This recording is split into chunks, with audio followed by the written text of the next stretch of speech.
Welcome to the MC Report, episode number 9. It's obviously been a short week because you just saw us about, I think it was like maybe 6 or 7 days ago already, 6-7 joke. We're off to a great start. But I had to do a lot of record holding.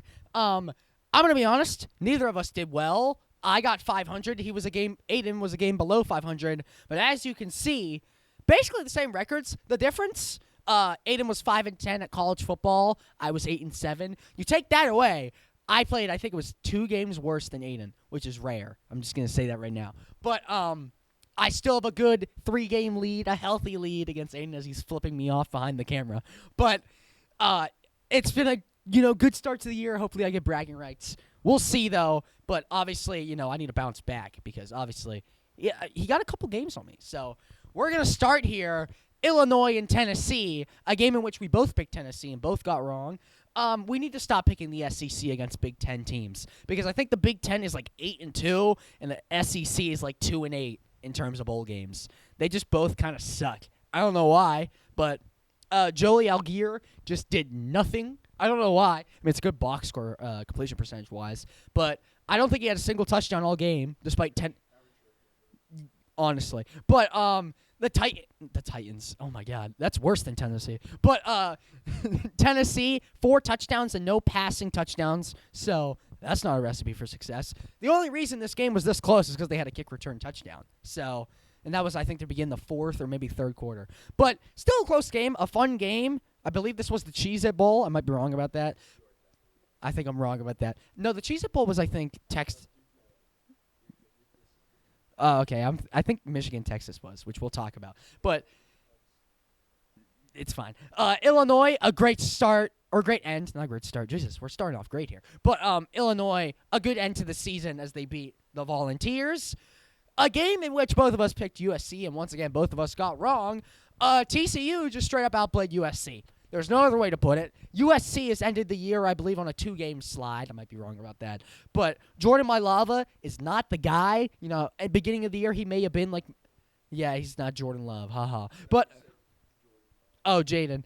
He's no Jaden Daniels, that's for sure. Jaden Daniels would have put up 5 touchdowns, no picks. But TCU in this game, they were heading into the 4th, down 14. Let me do some quick math. 21, so it would have been 7 points. But still, I believe USC was up 10, and they came storming back. They scored on a 3rd and 26 to win the game.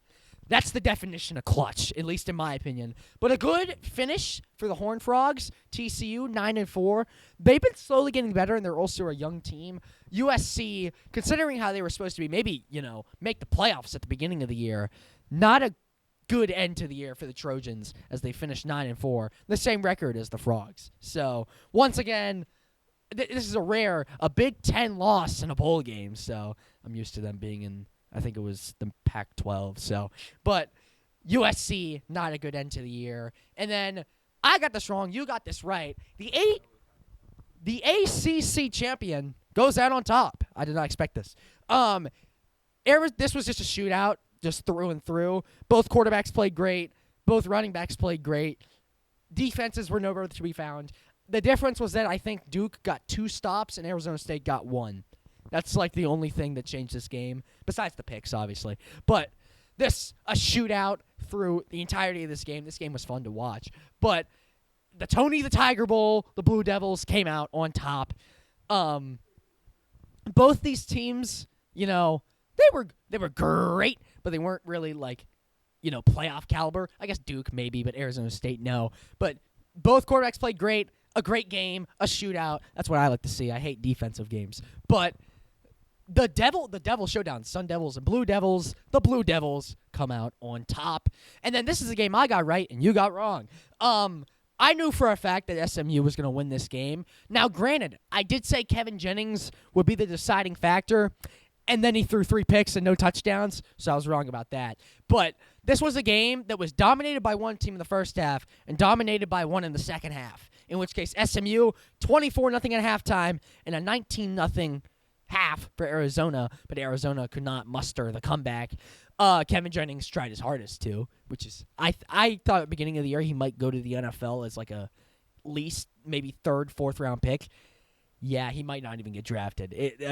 It's a bad ending for Jennings. But SMU, once again, coming off the playoff berth last year, 9-4 is nothing to sneeze at. It's still a good season. But especially for Arizona, with a chance to maybe win the Big 12 in the beginning of the season, a big disappointment because obviously BYU, Texas Tech. I thought Texas Tech was the team to beat, but still, Arizona being, I think it's third in terms of the rankings of the Big 12. Obviously it's good out of all the teams, but not a good ending for Arizona, to say the least. A lot of these ranked teams losing to unranks here, USC, Arizona. But this was a good one. It wasn't really good through one half, and then it got interesting, but Arizona could not muster the comeback. And then this was a game I believe both of us once again got wrong. A Big Ten team beat an SEC team in a bowl game. This is going to be a key theme as we go on. But I did not think Iowa had it in them to score 34 points. Diego Pavia is proving why, A, his defense is not as impressive as it seems, and B, that Iowa's defense is also not impressive as it seems. This game on paper was supposed to be a defensive showdown. It just wasn't. I think when it came down to it, I thought Vandy had the better offense, but despite, the quarterback, Diego Pavia, playing better, I thought Iowa's offense looked a lot more impressive. They were able to move it down the field. The only reason Pavia has this good of a stat line is A, garbage time, and B, just chucking it down the field and hoping it gets caught. So Vandy is going to finish. They started, I believe it was 10-1, and they're going to finish 10-3. So not a good ending for the Commodores, especially since they were maybe playoff caliber at one point. But I think the big loss was to Bama, and then it went downhill from there. So once again, a Big Ten team beating the SEC. SEC is the hypothetical conference. Maybe they do good, maybe they do bad. We had the exact opposite outcome here. I always thought Bryce Underwood going against Texas, one of the best defenses in the nation, they would not come out on top. Now, I will say, Bryce Underwood, despite the block score, because he had 2 errant picks at the end of the game, he played well. It's just Arch played better, and also Texas got more stops than Michigan got stops, which is rare. Usually it's the other way around. But Texas, despite starting, I think it was like 1-2, or maybe they definitely weren't 1-3, but they were at least 1-2. 10-3 is a great way to end the year, because some people thought that Texas maybe should be in the playoffs. I was not one of those people, but still, especially the win against A&M. But Texas, if they just had a stronger start, maybe the win against Florida at the beginning of the year, they could honestly be in the playoffs right now. But obviously, they're not. But Texas, a good end to the year. Arch Manning is staying with Texas. I think that's a smart move. Do I think Texas will make it to the playoffs next year? I don't know. It kind of depends on the transfer portal if they get some big guys, because they are losing like Winsner, the running back, which he was the backup at one point. But if he had stayed, I think he would have been the starter. So Texas is losing some people, but they beat Michigan. It's a good end to the season. They hit double-digit wins. We get to the playoffs. Aaden went 0-4, so I get to mock him a little bit for that. If I'd stuck with my gut, I would have been 4-4, but obviously I didn't. I was 2-2. I said this. I said Miami had a real shot to win this game, and they did. They dominated Ohio State, I would say. Ohio State looked lost through 3 quarters. They were down 17-7, which for the Buckeyes really isn't even that much for them. But this was a game, a rarity in Ohio State, where the offense couldn't seem to get going. Usually the defense is shaky at times, especially against those lower opponents. They would give up yards, but it'd be like a field goal. Julian saying he may have more yards, more passes, but he got outplayed by Carson Beck. Once again, this is the second straight week that Beck has relied on his defense, because if the pick 6 doesn't happen in this game, who knows how it should have ended. But I think Carson Beck, once again, relied on his defense. He played smart. It may not be the most impressive stat line 2 weeks in a row, but he's in the semifinals, so I don't think he cares, especially beating the Buckeyes. Miami's got a date with Ole Miss. I think that'll be a fantastic game. We'll get to it. We'll predict it, all that. But Miami, the 10 seed, I thought they would beat A&M pretty comfortably. Obviously, they didn't. I thought they had a real chance of being the Buckeyes. I didn't think they would. They're proving me wrong, which I'm fine with. Miami is the only team that has won a natty in these Final Four teams, and they haven't been since like 2002, so it's been a while for the Hurricanes. Texas Tech is still the biggest fraud in college football, and I stand by that. You get shut out by Oregon, who is an impressive defense, don't get me wrong, but they're not that good of a defense. James Madison put up, I know it was halftime, but they had 3 points. The Red Raiders couldn't do that. So, once again, money doesn't buy happiness. Obviously, the Red Raiders being a top 4 team in the nation means that they were still a great team. But you should not be getting shut out. I don't care who it is, especially with this game being, I think through 3 quarters it was winnable. It was 13-0. Texas Tech had the ball. But it would happen is what Texas Tech would get at least into field goal range, sometimes in the red zone, and they would either A, throw a pick, or B, what would happen was they would just get sacked like 3 times and out of field goal range and have to punt. Eventually, push come to shove, they'd have to go for it, and the Oregon defense just stopped them. It's crazy. Texas Tech is getting these highlights, and they got shut out. That's crazy to me. But Oregon just played a clean game, especially defensive, obviously. But Dante Moore, it's kind of the same with Carson Beck. Didn't have to do a lot. He just did enough. But you're not going to have to – you're going to need to do better because they face Indiana, and that's the best team in the nation. It maybe it's a crazy take, but, we'll talk about it, obviously. And then I have no clue why you picked Bama. I'm going to be completely real. I thought this game would be a smoke show, and I was proven right. Ty Simpson got benched. That's how bad it was. I don't even know who Austin Mack is. But Mendoza is proving why he was the Heisman winner because that is it may not look impressive yards-wise. Completion percentage was there. 3 touchdowns. I believe he had a couple runs that were impressive. But Bama just stood no chance. Through 1 quarter, it was close. But Indiana 17-0 at the half is a big change in momentum. And Bama just couldn't recover. I always thought if Bama had gotten behind against Indiana, it's no Oklahoma. They are not going to be able to come back. I was right. This once again sparks the debate. Should Notre Dame have been in? Would they have put up a fight? If they were down 17, Notre Dame, I think they would have a higher chance to come back, but I don't think they would come back. That's a story for another day. But Bama, you made it to the second round of the playoffs. So it's still, in my opinion, a good season. But Indiana, still undefeated, still the number 1 team in the nation. I think your top competitor and the Buckeyes are out. It's your season to win it. And keep in mind, I believe there's no 5 or 4 stars in this entire team. Or maybe there's 2 4 stars. I forget. Oh, my God. Kirk Cinetti with 5 stars would be Nick Saban. But it's kind of – this reminds me of the past and present. The past being left behind, the present taking over. Yeah, kind of, as Aiden said, passing of the torch. I did not think it would be 38-3 bad, but I thought it'd be maybe a 24-3 dominant game by Indiana. I thought too, but, Bama just didn't come to play. That's what it just looked like throughout the entire game. I think you wanted to say something. I'm not 100% sure. Did you want to say something or no? Okay, so we're going to move on. But Bama, I think this was still a good season for them considering they beat Georgia. Obviously got smacked by Georgia later. But they beat Georgia. They beat Oklahoma in the first round, getting revenge on them. They got some revenge. It's just Indiana is oh so talented, oh so good. So it's tough to beat them. And this was game of the year. I'm sorry, Hawaii. Trinidad Chambliss, I believe I'm saying that right. I might be saying that wrong. Played amazing. Yeah, he's staying with Ole Miss. Obviously, I believe he's a freshman, which is oh, never mind. I'm not even close. A little bit off. But Georgia, 21 points in the second quarter. I thought, Georgia's doing the thing where they make the natty. But, yeah, that fourth quarter for Ole Miss, that was a fourth quarter. This was a fantastic game. If you have not seen the highlights, watch the highlights. This was the best game of the entire year. I don't see a game competing with it besides maybe if any of the semifinals games. But yeah. Georgia played 14 games, and technically they beat everybody they played. If you think about it, they beat Ole Miss in the regular season. They beat Bama. I feel like this gives Indiana, I don't want to say a cakewalk, but you have the 5, the 6, and the 10 seed left with the 1 seed. So, yeah, let's get to some predictions, I believe. Yeah, I believe we're gonna get to some predictions, and you're gonna get your. Yeah, I believe. I don't think there's another game. Yep, we're gonna get to predictions. Now we have something brand new for you. I know we try and innovate. So we're gonna have a brand new visitor for the MC Report. I hope I clicked the right link. This is gonna look really awkward if I don't. It did work. Okay.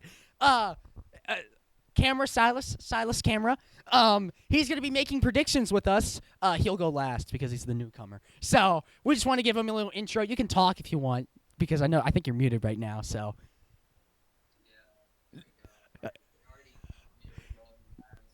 we're gonna turn you a little bit up. So don't blast him. But that's Silas Camera Silas. Hope you guys make best friends. But we're just gonna get the predictions. He'll be able to see it, but he'll be able to talk about it. We'll go to him when he picks. We'll see his reaction, and everything. But I'm gonna start Miami and Ole Miss. If Ole Miss Georgia was a good game, I think this will be a fantastic game. Will I say it will be better? Probably not, because that game was amazing. But this is gonna be the closer of the two, I think, in the semifinals.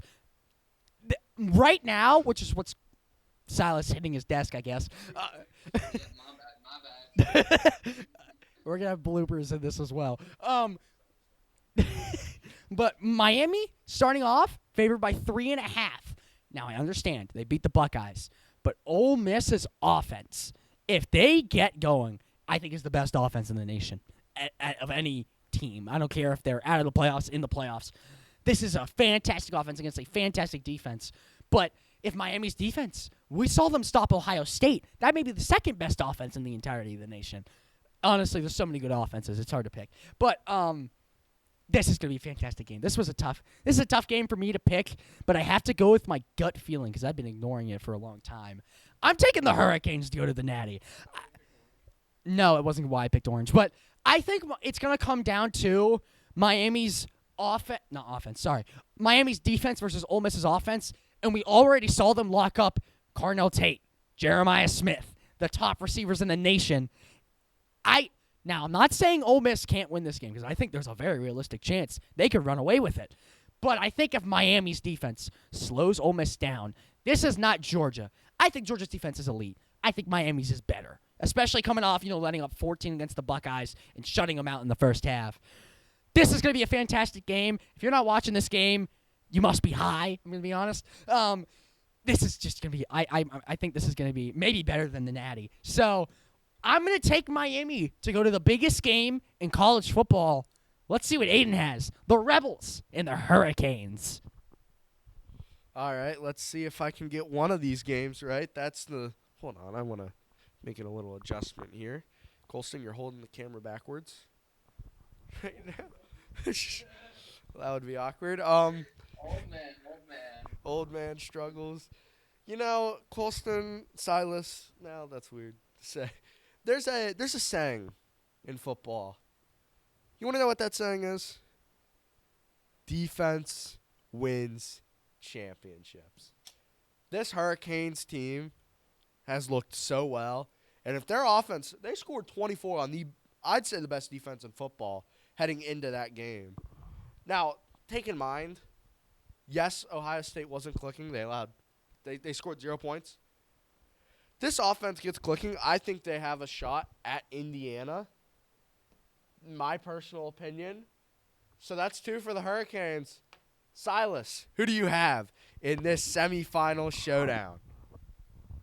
Yeah, going into this, it was kind of weird. I thought Ohio State throughout the season was a bit overrated. I didn't think they were battle tested enough, and it showed in the quarterfinals. I think Miami's pulling through a lot right now. This might be pulling through some more. Even if they weren't playing as powerful teams, it's still showing a lot. They lose their head coach by the end of the season, and it's pretty powerful for them. If they keep it up and take the room, it's going to be good. Both teams have something to prove here. Either way, I think they're going to lose their championship. I think I'll take Miami here. So Silas is going to pick the Hurricanes as well. That's a 3-for-3 sweep on the Hurricanes. Let's hope we don't jinx them now. So, I'm going to get my pick out of the way here. Let me turn Silas up a little more. I'm not sure if that fully picked up. He picked the Hurricanes. He thought Ohio State was overrated. If you were to ask me last week, now obviously I had Texas Tech versus Alabama. I would have picked Texas Tech. God, give me the Hoosiers. They are a good football team.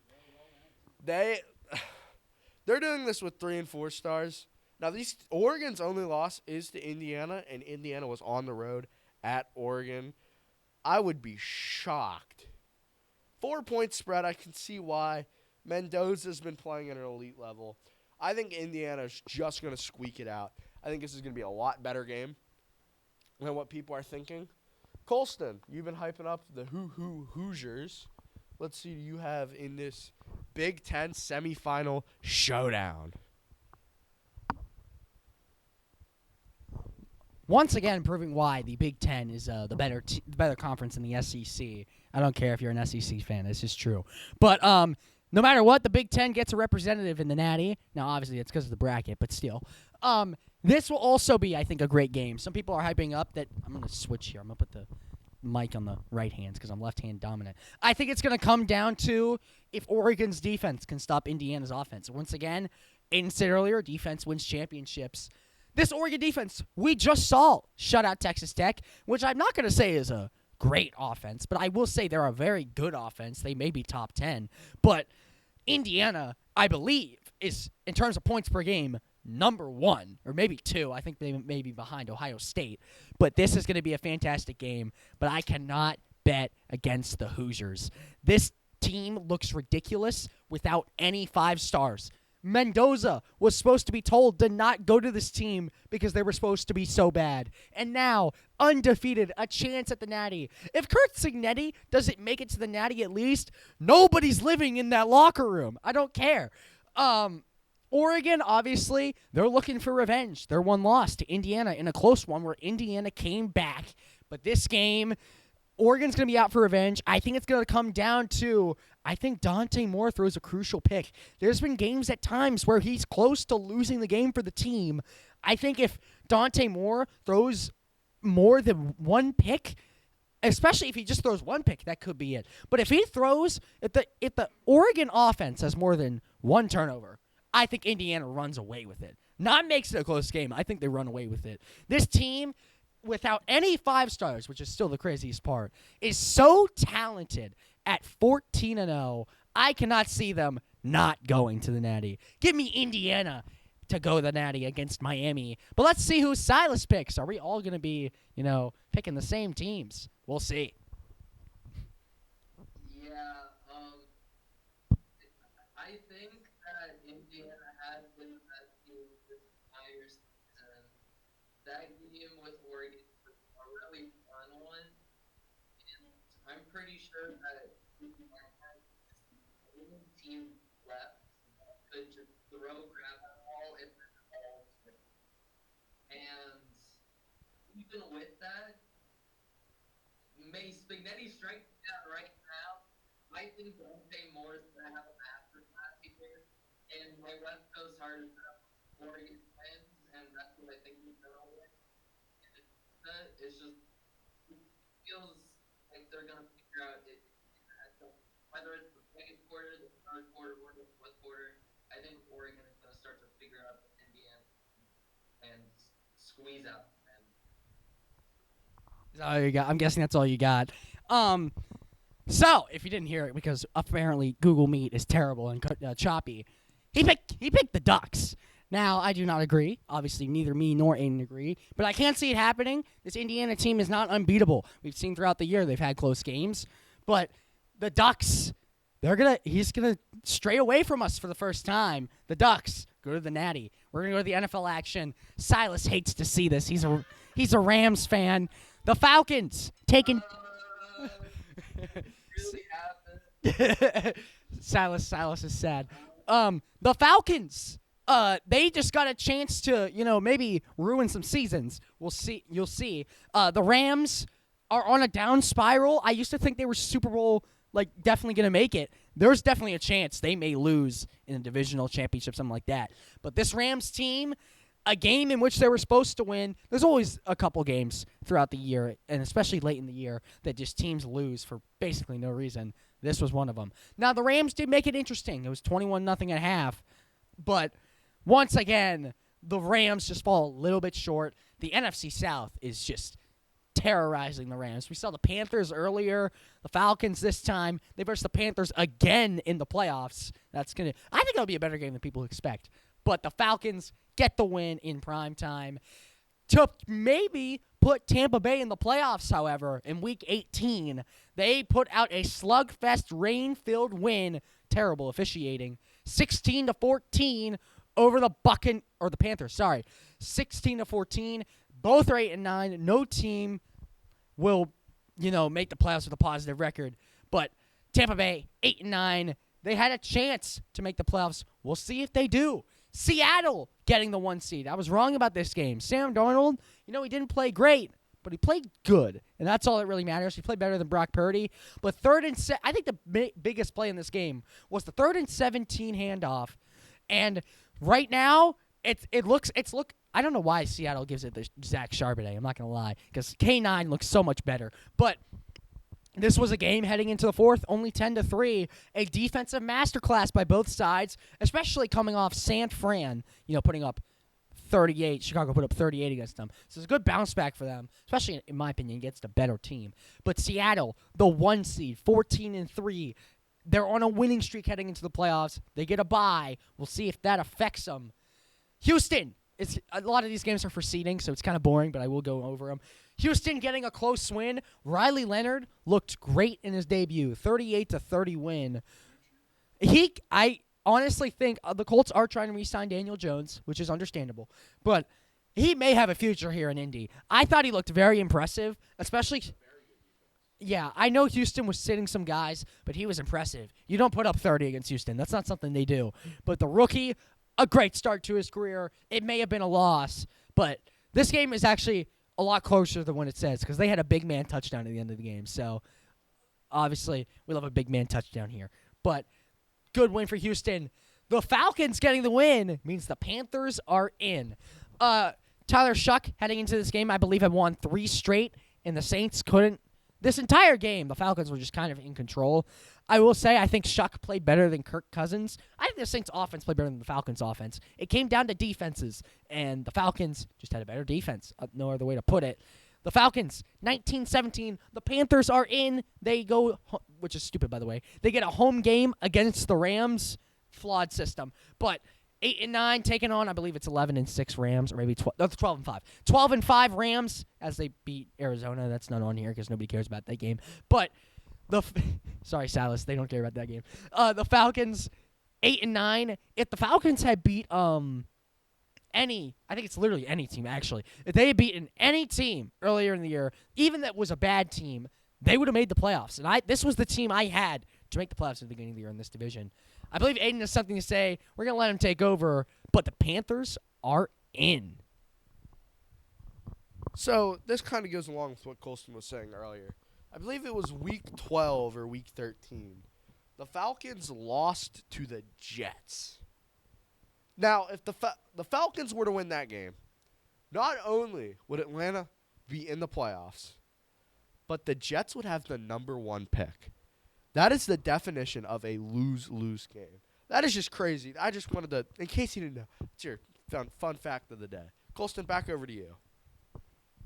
Yeah, that is a big blow, especially for the Jets. I know they have a haul of picks, but, a lot of these. Number one, still number one. Now, I do think Mendoza is probably going number 1 to Vegas, which. Yeah, so I think there's going to be a culture change there in Vegas, which kind of scares me because I'm a Chargers fan. But still, the Falcons just barely miss out. This game means nothing. I just wanted to say the Packers look terrible. They just beat the spread in that. You guys had negative passing yards. You're the worst team in the league. No, I'm just kidding. But I just wanted to mention this game because they literally just kicked a field goal to beat the spread. That's the only reason why they did it. I just wanted to mention that. I think that's very funny. Clayton Tune still sucks as well. I think Sean Clifford at a free agency would have done better, and I'm not a Sean Clifford fan by any means. But Minnesota finishes 9-8. This is kind of like the NFC version of the Miami Dolphins. They have nothing to play for, but they won like 4 straight to end the year. They just ruined their draft pick. So Remember the tie Green Bay had? yeah, I think If they lost that game, they're out. Minnesota would be. I think Herto's probably gonna be happy with a 9-8 finish. Especially they were like 5-8, I believe. They won 4 straight. Yes, the Green Bay, Chicago. Yeah. Yeah, it'll be on. But the Vikings, they finished 9-8. I think, especially by the way, I think JJ McCarthy is super hot ass. I'm just gonna say that right now. I think they should move on from him. But especially with 9-8, with the offensive and defensive struggles, it goes both ways. 9-8 is a good season for the Vikings, at least in my personal opinion. Because as Aaden said, if the Packers lose that one game against Dallas, they're out and the Vikings are in. So I think it would be a very impressive. Obviously, the Packers will be playing their starters in this game, so it would be probably a different outcome. But I think Minnesota, even with the Packers playing their starters, could have won this game. I don't think they would have. I think they could have. So Minnesota gets a nice win. This is just here to show that the Chiefs suck. They're the worst team in the league. All right, next slide. Washington upset the Josh Johnson. I believe he's 41 years old. You can make the funny gesture. Beat up on a backup Philly team. What I would like to say is impressive is that Josh Johnson, 41 years old, he's a journeyman throughout the league. He went to Washington just not even expecting to start. He was the third string. And he just beat Philly. Now, obviously, it was Philly's backups. But this ruins, I think, in my opinion, Philly's seeding. Because now Philly has to play San Fran. And that's going to be, a better game than it would have been Philly-Chicago. But what I am surprised by is that Philadelphia could have had, the 2 seed. And they could have put their starters in, won this game. Probably pretty easily, in my personal opinion. And they didn't. They just let themselves lose. That's what I don't understand. I think Tanner McKee, by the way, is also super hot ass. So a lot of these quarterbacks, they don't really play well in Week 18 because it's just a bunch of backups. But Philadelphia getting the win over Washington. I believe you wanted to talk about this game. I'll talk first. Caleb Williams is not it. He's too inconsistent. I know I was saying it earlier that he's it because they were like 11-3, but I believe they lost 3 straight. Obviously, the Lions, the Niners, those are good teams. But you cannot score 16 points, especially shutout in the first 3 quarters, against Detroit's defense, because this defense is terrible. Now, once again, the Lions finished dead last in their division. It's 2016 all over again. But Chicago does not look impressive. I honestly think the Packers have a very real chance. I'll let you know who I pick, obviously, in that playoff game. I wonder who Aaden picks as a Packers fan playing the Bears. But the Bears, you can't get shut out in the first 3 quarters against Detroit. Because Detroit had they had so many field goals in this game. They had 4 field goals. They attempted 6 of them. And if just one of those field goals turns into a touchdown, I would say this game wasn't even close. So I don't think Chicago looks impressive. I think Goff outplayed Caleb Williams. Because Caleb Williams just doesn't come alive until, the 4th quarter for some reason. He's done it, 3 weeks in a row. I believe you had something to say. I'm going to hand it over to Aaden. But Detroit, dead last in the division at 9-8. Goes to show how tough the NFC North is. Yeah, for the first time since 1935, it's the year Kolstin was born. A whole division goes above 500. Detroit at 9-8. Minnesota at 9-8.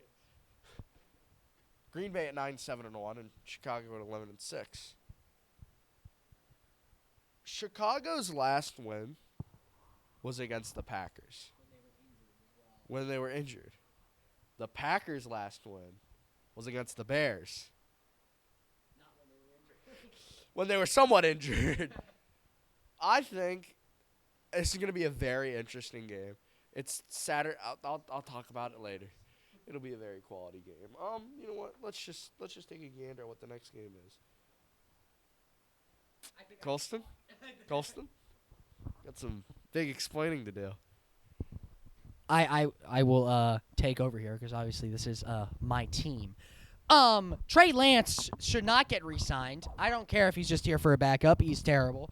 Also, I would like to say the Broncos were playing our backups and they didn't have an offense touchdown. This team is a fraud. This team is actually the Pittsburgh Steelers when they were 11-0, and then they finished 11-6. This team is a fraud. If you put up, I think it was 12 points against a backup defense, you shouldn't be the 1 seed. I don't understand how they're 14-3. I think our Broncos fan, Dale, summed it up best. They are the cardiac Broncos. They don't win spectacularly. They just win. They get the job done. This was another example of it.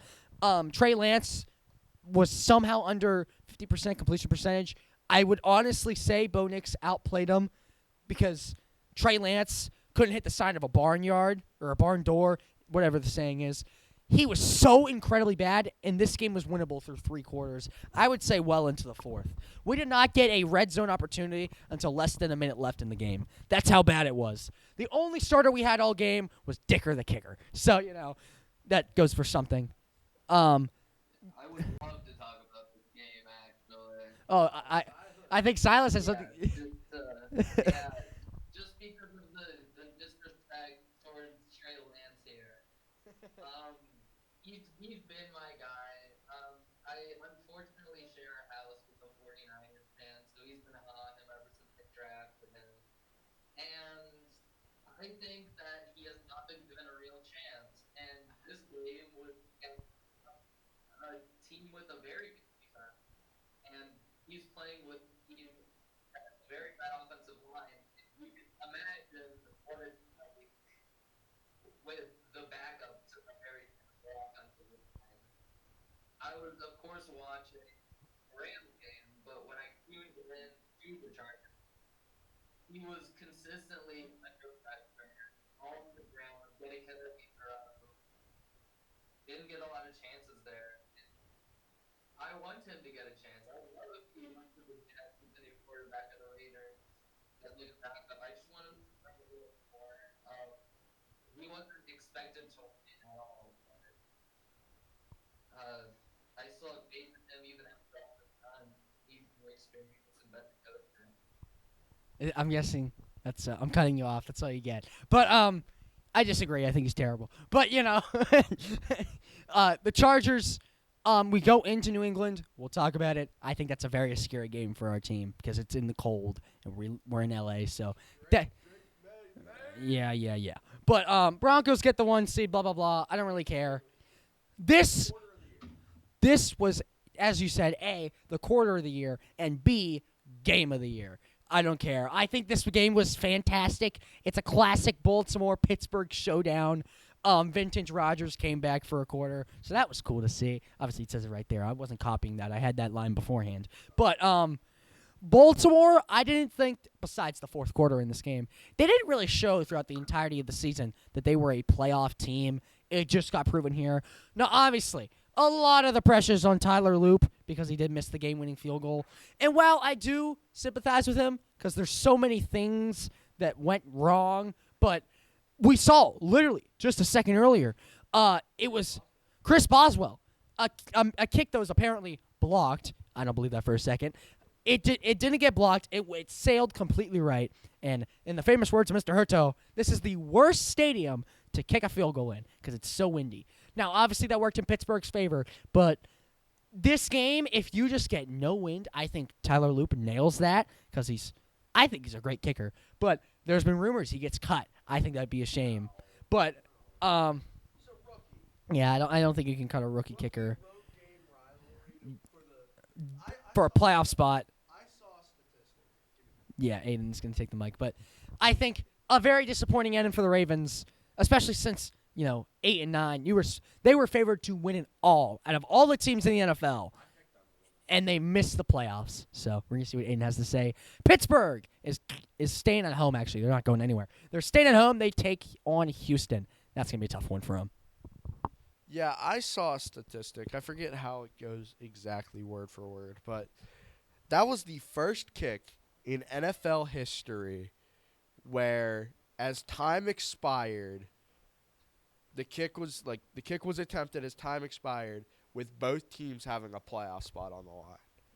And it's a rookie in, I'd say, without a shadow of a doubt, a top 3 rivalry in the NFL. I feel like the 2 big ones, I mean, this is obviously a little biased, but Packers-Bears and this. Packers-Bears is the biggest one.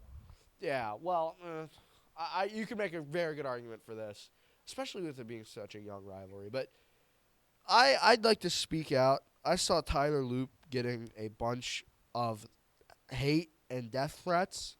If you're one of those people, screw off. Honest, yeah, exactly what Kolstin said. Shame on you. You go out and kick a 44-yard field goal for a playoff spot as a 23-year-old rookie? Something like that. You go do that. It's I don't understand the hate. I feel so bad for the kid. We're gonna go back to me, but yeah, I completely agree. You should not be sending death threats to someone who is trying to win it for your team. That's disgusting. I'm not gonna lie, but we get to talk about the playoff games. We're gonna start with Silas's team, the Rams. So since it's Silas's team, I'm gonna let him start because. I'm gonna try something. I'm just gonna try something. But we're gonna say the Rams. Rams. We're just gonna let him start because this is his team. I have a feeling I know who he's gonna pick, but this game I think is obviously a trap game. So we'll see. Do the Panthers pull out the upset? Who you got, Silas? Not very happy. I was happy with both of the matchups. I think we only made a couple mistakes. I wasn't terribly mad at the loss because I knew we were going to lose that game as soon as the schedule came out. The issue is that the Panthers are really feeling themselves. They were feeling themselves a lot more than we originally played themselves. But because of that Falcons game, I'm pretty sure the Rams have something to prove here. It's going to be a defensive battle. Our defense is finally getting to an element. Their offensive line will be again. I think we can get our game back and win.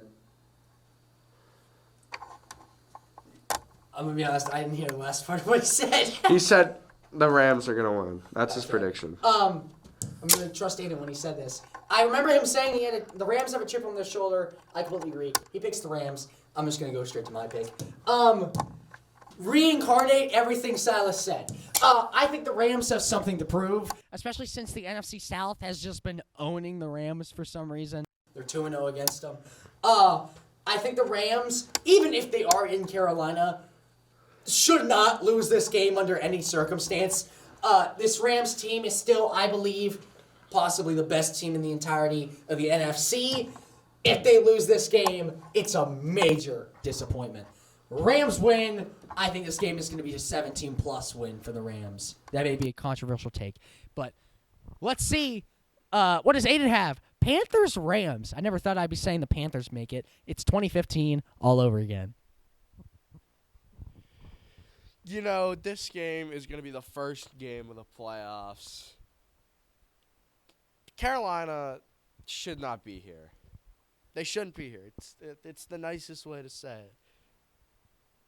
That's why I feel like they're going to have a chip on their shoulder. I left my pen right there, Kolstin. They're going to have a chip on their shoulder. But man, I just cannot pick against the Rams. I think this game's going to be a lot closer than people think. Carolina, absolutely nothing to lose at this point. They're happy to be here.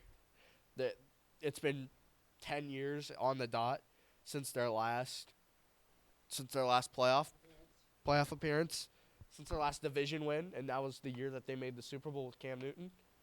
But you know, Kolstin, I think this team is just too talented to lose. So, Kolstin, believe we know what game's next.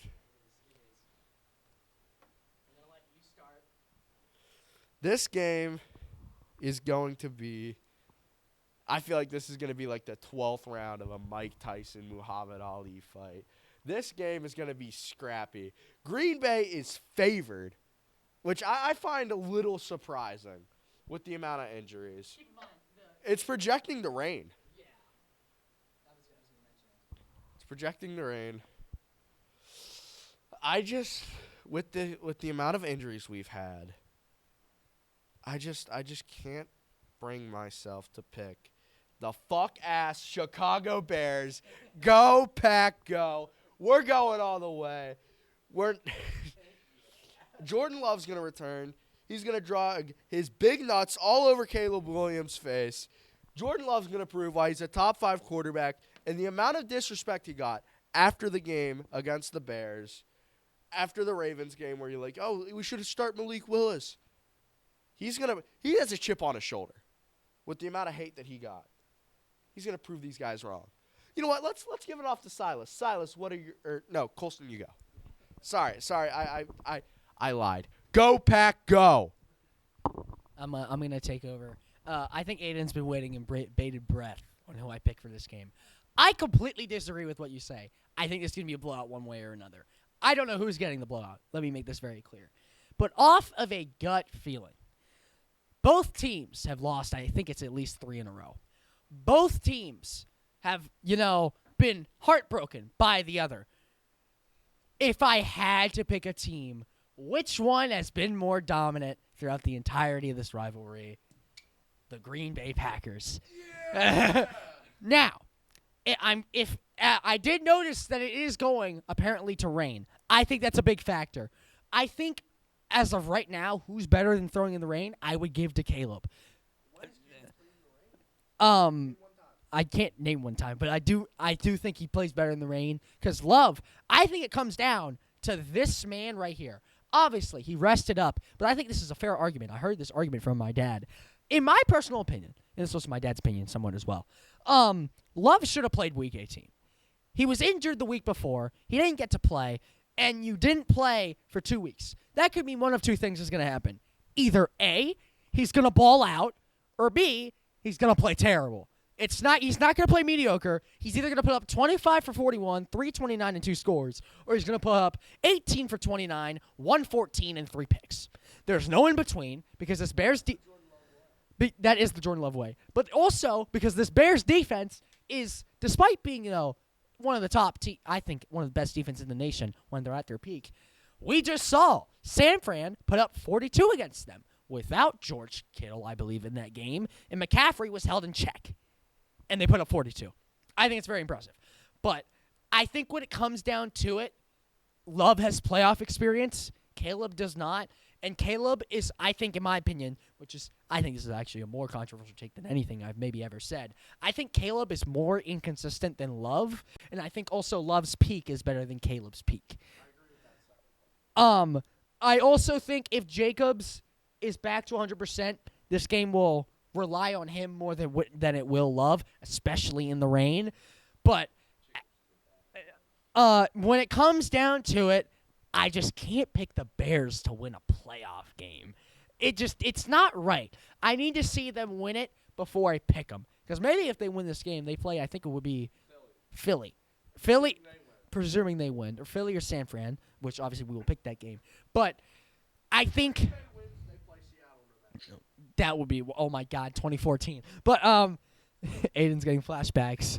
But as of right now, I can't bet against the Packers against the Bears. I don't care that they split the series so far. This is for the series and for a shot at the Super Bowl still. A chance to even get a chance, if that makes any sense. But who do you got, Silas?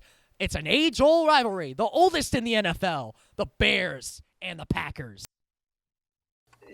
Yeah, it is an age-old rivalry. I think there's the best in the NFL. And I absolutely love that these teams hate each other. It is great sight to see every single. I think even with the rain, it's scrappy. It's just that Packers have been here multiple times before. I know Ben Johnson has before, but the rest of this team has. I think the Bears team is ready. They have played great defense. They have the interception leader on their team. And like you said before, Jordan Love hasn't played in a hot minute. And even with the Bears being cold, I think they have a slight edge team-wise. It's just the little guy who paints his fingernails might not be completely ready for the playoffs yet. I'm going to take the Packers here. I just don't think that mentally ready. He has the skill set, he's just not clear. I completely agree with what Silas said. Obviously, the choppiness of Google Meet is one of one, but he took the Packers as well. Once again, a clean sweep. I'm great at saying words. But this is also a night game, by the way. I think that makes it even more better. But I had a nickel for every time we played at Soldier Field on Saturday night. 2 nickels. technically, you don't have good history with that. But By the way, hold on. I'd like to point out one thing. Jordan Love got concussed on Soldier Field.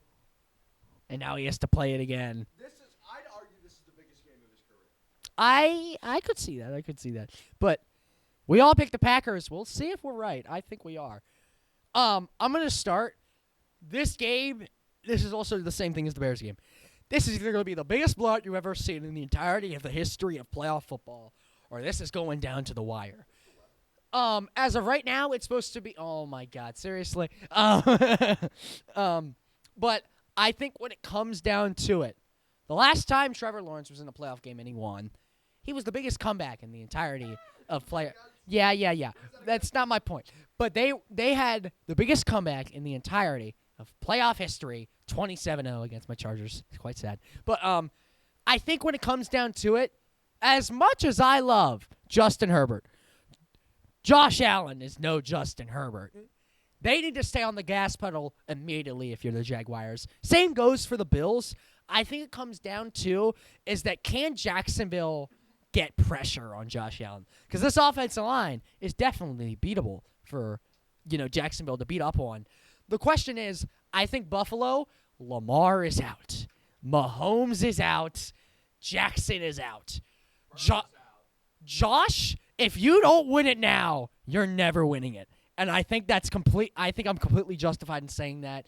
I think this game, the Bills' offense is going to need to show up quick. If Jacksonville goes behind, they have not won a game behind ever the entire season, and they're 13-4, which speaks obviously in which they start quick. But Lawrence hasn't won a playoff game since that 27-0. Now, obviously, great win, but it's been a while for Lawrence. So we'll see if he can, get back on that right track. I think Jacksonville can still definitely win this game. They're the most underrated team in this playoffs, but getting the Bills the first round, that's a tough draw, especially even though you're at home. Josh Allen is in sunny weather. Oh, that's not sunny weather. Sorry, he's in normal weather. But yeah, 6-7 degrees, whatever. The Bills, as I said, if you don't win it now, Josh, you're never winning it because there's teams up and coming now. So I think the Bills get it. They move on. I'm actually going to give it to Silas. I know you usually get it next. I feel like we need to switch it up. So we're going to give Silas the spotlight here. The Bills and the Jags. Who's going to the divisional round? Props to the Jags for making it here. They completely took apart the AFC South. But after Sinners came out, Josh Allen had something to fight for. I got Bills by 30. Okay. Hold on. Before we switch, Silas, are you changing your mic every single changing his mic every time. single thing? Yes, I am. I think that is very funny. I'm pretty sure we heard that crystal clear, but just in case you're deaf. What?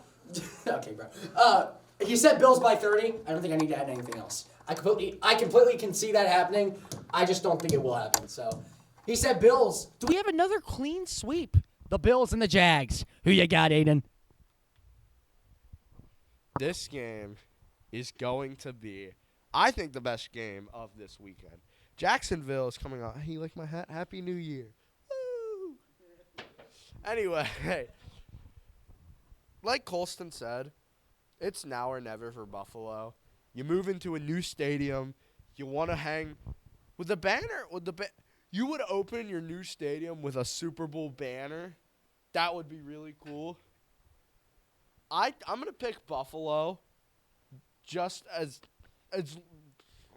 I'm gonna pick Buffalo just because I think they match up really well. I think I did it again. This game's going to come up to James Cook and this run defense against the Jags. I think James Cook has been the best rusher in the second half of the season, behind maybe Bijan. But even then, maybe, he's still better than Bijan. So let's go to the next game, San Francisco and Philadelphia. Silas is on the West Coast. He's in California. We're in Pennsylvania. Little friendly rivalry, I guess. We'll call it that. Don't bring me into that one. A state rival. Philly has opened the spread, and I'm going to go with the 49ers. I think this offense, Brock Purdy has looked like the best quarterback over the last 3 weeks. Well, other than 2 of the last 3 weeks, he's been stupendous. The other week, he had to go up against Seattle. What do you want the poor guy to do? Seattle's defense is no joke. Neither is Chicago's, but he put up 42 on them. I think Brock Purdy is going to need to perform well. I think Christian McCaffrey's going to have a field day. I just think this Eagles defense is not – they're rested. San Francisco's not. They are rested. They played Saturday. But Philly has an extra week of rest. It's rest over rust. Give me the San Francisco 49ers for my second NFC wildcard victory. No, I have all 3 wildcards winning, don't I? The Rams, the Packers, and the 49ers. Look at that. K-Dog, what's your pick? I think this is the toughest pick out of the entirety of the wild card. I'm not going to lie. I've been going back and forth on this one for earlier it was 30 minutes because I genuinely don't know who to pick, but I came to one criteria. This is not a night game. San Fran is from the West Coast. If this was a cold night game, I think Philadelphia wins it. In Philly. It's not a night game. It's not cold. It's not a night game. It's not cold. Philly is coming off a bye week. As you said, it's rest over rust. I got to give it to Philly. I think that San Fran has kind of had these games where they look really good and then they look terrible. And I think that's what they looked like against Seattle. Now, Seattle is better than Philly. If these two teams meet, I think Seattle wins by 10+. But Philly has this sort of thing where they can lose to anyone, but when it comes to a playoff contender, they're making it close. We saw it with Buffalo. They don't win pretty, but they win.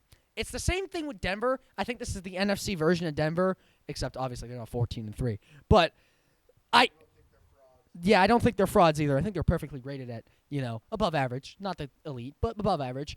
Philly is favored for a reason. They came off a Super Bowl win, and they're back in the playoffs looking for a repeat. I think it comes down to fraud allegation alert Jalen Hurts. Can he play well under the pressure? Because last year, it was Saquon that played well under the pressure. They kept handing it off. He was the main guy. But Saquon, obviously, he's an 1,000-yard rusher. But this team has sputtered at times when they were on offense. And obviously, the starters weren't playing, but they lost to Washington. That's not pretty. I think this Philly team has something to prove. San Fran, I don't want to say they don't have something to prove, but this team is not – I don't want to say needing the win because obviously they want to move on. But going into Philly, such a rough environment, and Jalen Hurts, I feel like he's had a chip on his shoulder this entire year, and he hasn't really done anything to prove it.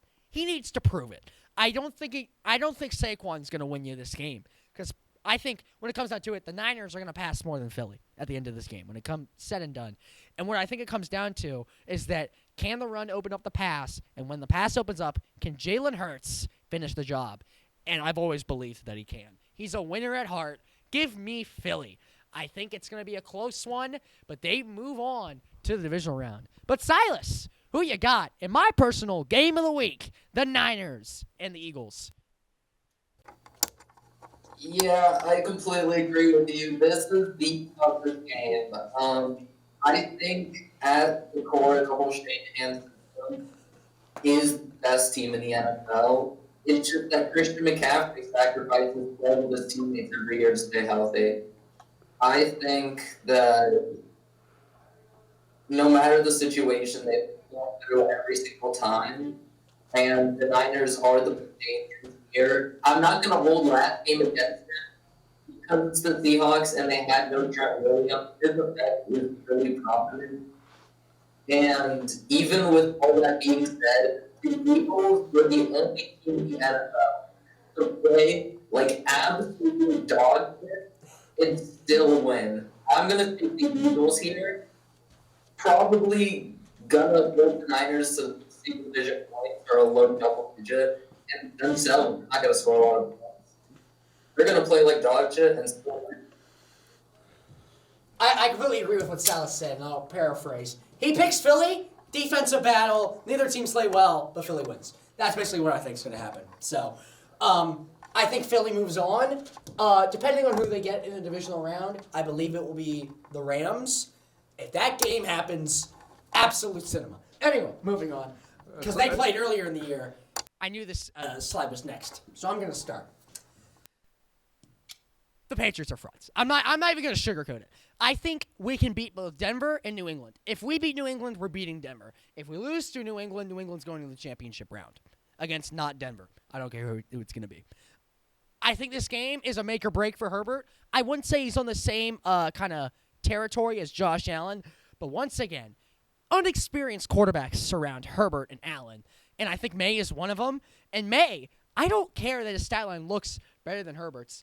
I think at least 10 of these picks are not on Herbert. At the very least. And you could say maybe all of them are not on Herbert. Now, I'm not going to say that because obviously Herbert can throw a bad ball. But the Patriots are just not the team that I would be afraid of. And I know there's going to be people that say, oh, what about the cold? They're from L.A. It's a night game.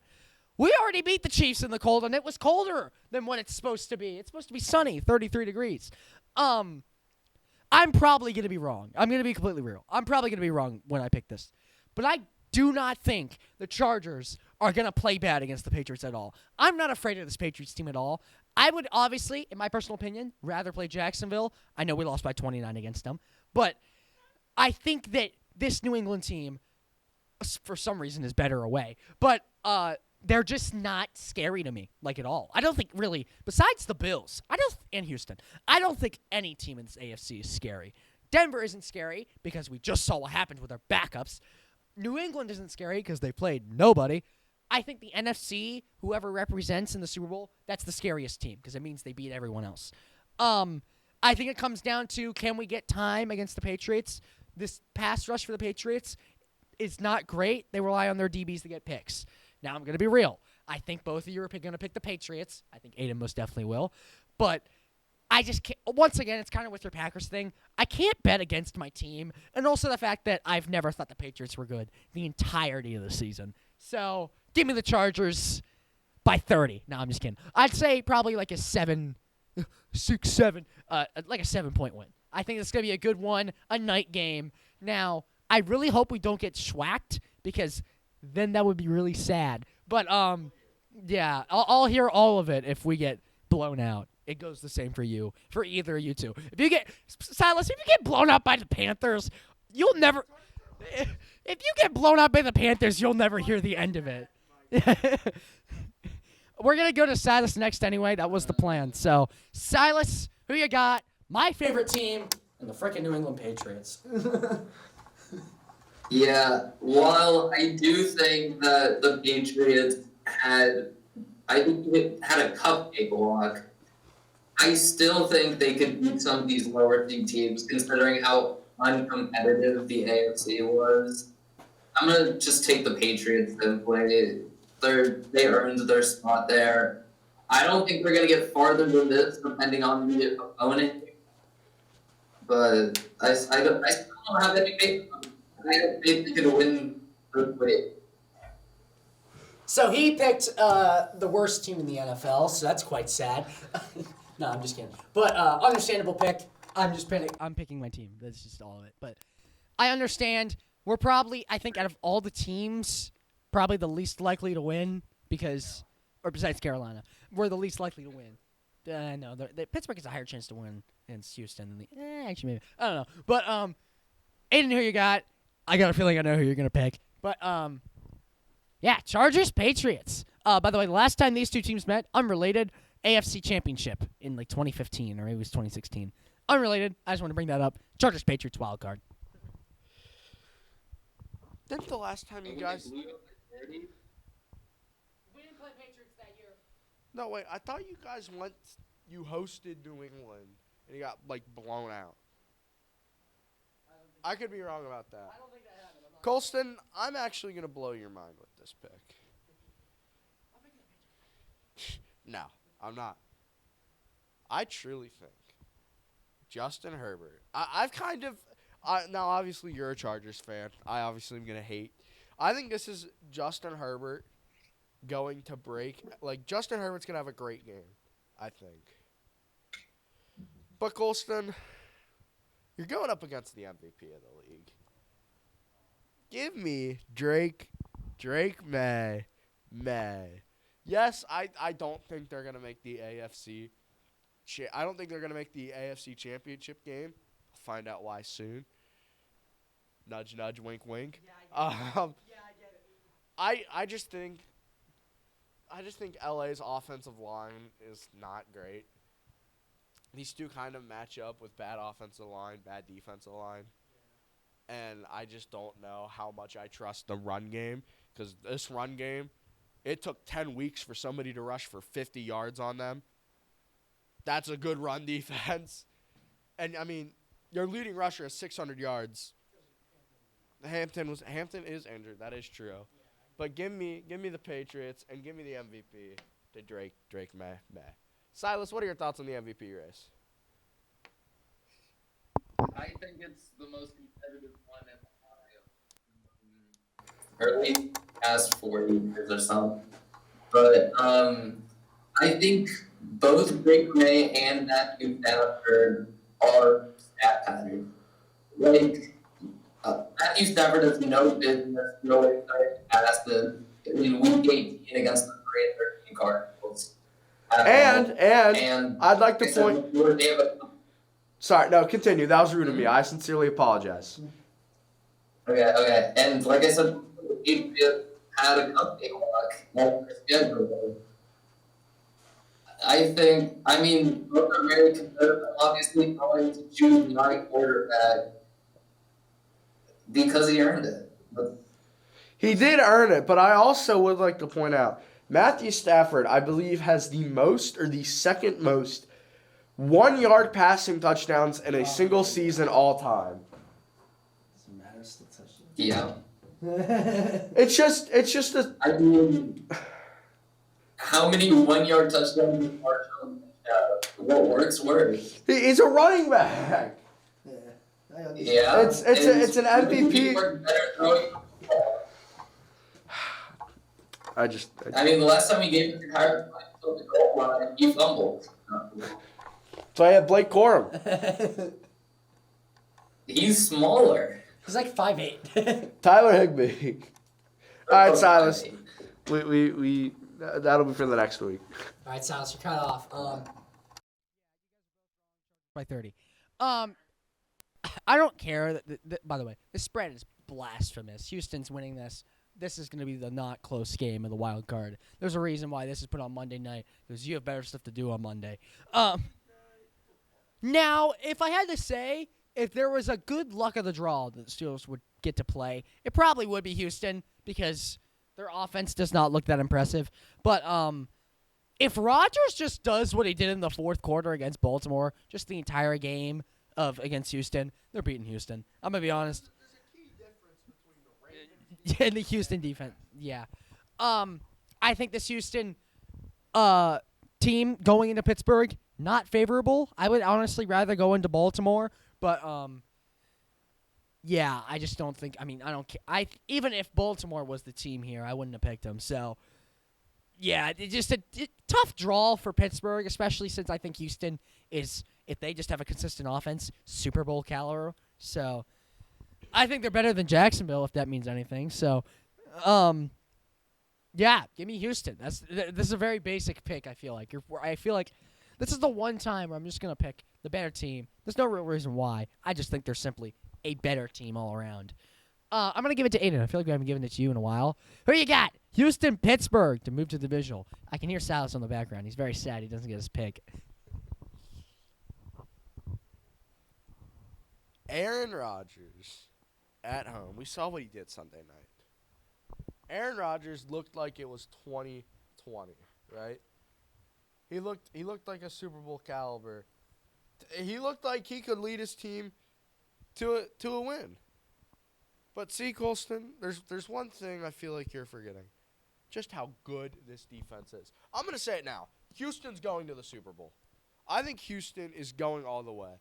They would play at New England, which I think is very winnable, knowing how Kolstin, Drake May blows. All right, well, see, that's not my opinion to judge. But, I just think this Houston team is – Aaron Rodgers is going to be in hell because Will Anderson, that great defensive line, Daniil Hunter, and, you got Stingley outside in the corner. It's just toe-to-toe. What's that other linebacker? Al Shazier. That's who I was thinking of. But let's see, does Silas have anything different? Wait, and he's got a base. He doesn't like my he doesn't like my Drake May of MVP decision. Yeah, Texans are really good, not Super Bowl good. Especially the Bills here. They're gonna win by a lot of points. I think that it's the top 2 defense in the NFL. It's kind of. They can be won some games. I think it's going to be the number 1 defense in these playoffs. But I got the Texans. There's not a lot to say about this one. And, Aaron Rodgers is good, like you said. Not against this deep. Not against this defense? I think you cut out. Silas? He's dead. Yeah. Oh. What? Hello? Hello? Yeah. I think you need a guy like Patrick to really cut through that defense. Nah, I experienced it. He barely beat the Texans. People should be scared of it. Not winning the division. Once again, Can I just ask a question to both of you? we can. Really? You can. Yes. Aiden has a question. I'll If Pittsburgh loses, is this Aaron Rodgers' last game in the NFL? No, I don't think so. I don't think Rodgers retires until the wheels fall off. So until he plays absolutely bonehead terrible, I don't think he retires. Now, obviously, I don't think this was a great year for Rodgers. Just besides Week 18, I think he played mediocre throughout most of the year. But it's Aaron Rodgers. He's not going to go out until he gets like Another $10 million contract. like a 7-10, 6-11 year. So. Like 6 or 7. Yeah, I think that he's more likely to go to the Vikings to fulfill the Brett Favre He'll go to prophecy than to retire. He'll go to And I also think he's more likely to go in and retire. He already did the Jets. He just needs to go to the Vikings, not the Falcons. He's doing like the Mike Vick, Brett Favre baby challenge. Yeah, but I believe that's it for NFL. It is. So we don't have the I don't know what Silas's NBA team is on here, but we didn't. It's the Clippers. I Sorry. threw 2 Clippers ball today. Yeah, we didn't put any Clippers games on because we're from PA. But I'll just speed run through. You're in this. our territory. Yeah, but this was a great game. I was not at this game. I was watching this game. You were there. I was there. But this was a great game. A game I thought we would lose, especially once we got to overtime. But the Sixers split it out. So that's all I really have to say. VJ Edgecombe. Yeah, VJ Edgecombe's pretty good at basketball. Yeah, that's a thing that happened. Once again, we contained Cooper Flag. I think this Mavericks, after the first quarter, I was pretty scared. But that second quarter, domination. Fourth quarter, pretty much domination. VJ Edgecombe is still good at basketball. That's VJ is better than Cooper Flag. Anyway, next slide. I don't know how we just always beat the Knicks, but like when you have 3 players go over 26 points, that's a recipe for success. So I don't think I think the Knicks at the beginning of the year, I thought they were natty contenders. They're not natty contenders. They're too inconsistent. Oh yeah, NBA Cup, woohoo! But they just aren't impressive against us for some reason. They've been in New York twice. They've lost to us twice. I don't know why. There's just NBA Cup hangover. But I think this was the game Embiid got his first dunk as well. Maybe. Yeah. Sixers win. I'm very happy. We did pick this last time, and Silas, you can join on the NBA if you want. It doesn't really matter to me. But Jokic is out, so I think we're both going to change our pick to the Sixers. So that's really all I have to say. Without Jokic, this team is not that impressive. It's just Michael Porter. Or no, Michael Porter left. It's Cam. I don't even know who they have. I'm going to be real. Yeah, Jamal Murray, that's his name. They got Jamal Murray and people off the streets. So Sixers win, especially at home. If they had Jokic, I don't think we win, but there's no Jokic for like a month. Quite sad. His MVP reign is over. But I think I'll give it to Silas. I kind of want to hear his ball knowledge, unless he has none. Nuggets, Sixers. Yeah, I do not find myself very often turning on that video game. I just check the score again. With that Jokic, that team is competitive, but not contenders like they usually are with Jokic. So I'll just give it to the Sixers. I'm not usually that good at those. There's a lot of game. Attaboy, Silas, yeah! Silas basically used the same logic. Sixers win. We're gonna hear from Aaden. What do you got? I'm not going to go up. I'm going to just say the exact same thing you guys said. If Jokic is here, Kolstin, I don't have the mic, but thank you. Without Jokic, Sixers are going to win easily. I would be pleasantly surprised if they do not end up with the victory over the Nikola Jokic less the Nikola Jokic less 76ers. That would be pretty cool to have Nikola Jokic in Philly. We might have a shot of winning. If we lose to the Wizards, I'm not picking another 76er game. I'm going to be straight up honest. This team sucks. That's the nicest way I can say it. That's all I'm going to say. This team blows. Kolstin. I completely agree. Now, I will say the reason why the screenshots like this is because the first game, obviously we won two games, but the first game we played against Washington, we were down 12 heading into the fourth, and we won in overtime. Keep in mind, we were unhealthy, and also C.J. McCollum is playing a lot better. It'll come down to him and him only if they win this game. We're going to need a C.J. McCollum masterclass. I'm not picking the Wizards. I don't care. This is like the worst team in the NBA besides the Nets, because the Nets are just bad. They just we lost to the Nets. It's pretty sad. We almost lost to Washington. So, I think the Sixers, of all the teams in the NBA, they could lose to the Washington Wizards. But yeah, that sounds about right. But I'm gonna be honest, Silas. I don't even think I need to put you on. I will put you on, but I think you're gonna pick the Sixers. Yeah. I think the Wizards play with a lot of heart here, and they try their best at least to win. Really proud of those guys for showing their ability to drag this game. So hopefully they'll win by 10. Long story short, he said we're going to kill him. Yeah, that's basically what he said. We'll stay on. I haven't stayed on in a while. Orlando Magic. All right, Sixers win. I think It's going to come down to Paulo Banchero. He's incredibly inconsistent. If he's consistent, this team is very good. But also, in Orlando is very tough. But I think that we're on a little bit of a winning streak. Not a big one, but still a good winning streak.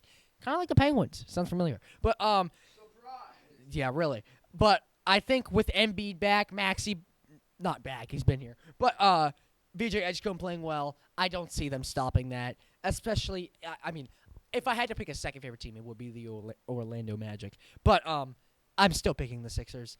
I don't think Orlando is really that impressive of a team. That's all I got to say. We're going to give it to Silas. Orlando and the Sixers. Yeah, I also really like Orlando here. I think Orlando is the more of I'm going to finally believe you guys think Orlando is the advantage. Boo! now I'm gonna be completely real. I just want to ask this before we go back to the slides. Are you just picking up like random stuff from your floor? Is that just what's happening? No, it's his desk. Are you running out Not of? always the Are you? I'm not going to say what I'm running out. You can tell what I'm running out. Yeah, I think you're running out because you got a freaking pencil sharpener. So, Bro's gonna have the pencils for his pencil sharpener next. Yeah. He picked the Orlando Magic. I disagree. Whatever. I almost went to the next slide. Aaden, who you got? Sixers on the FanDuel Florida channel, whatever. Yeah. The Magic and the Sixers. Who brings home the Magic? I'm telling you what.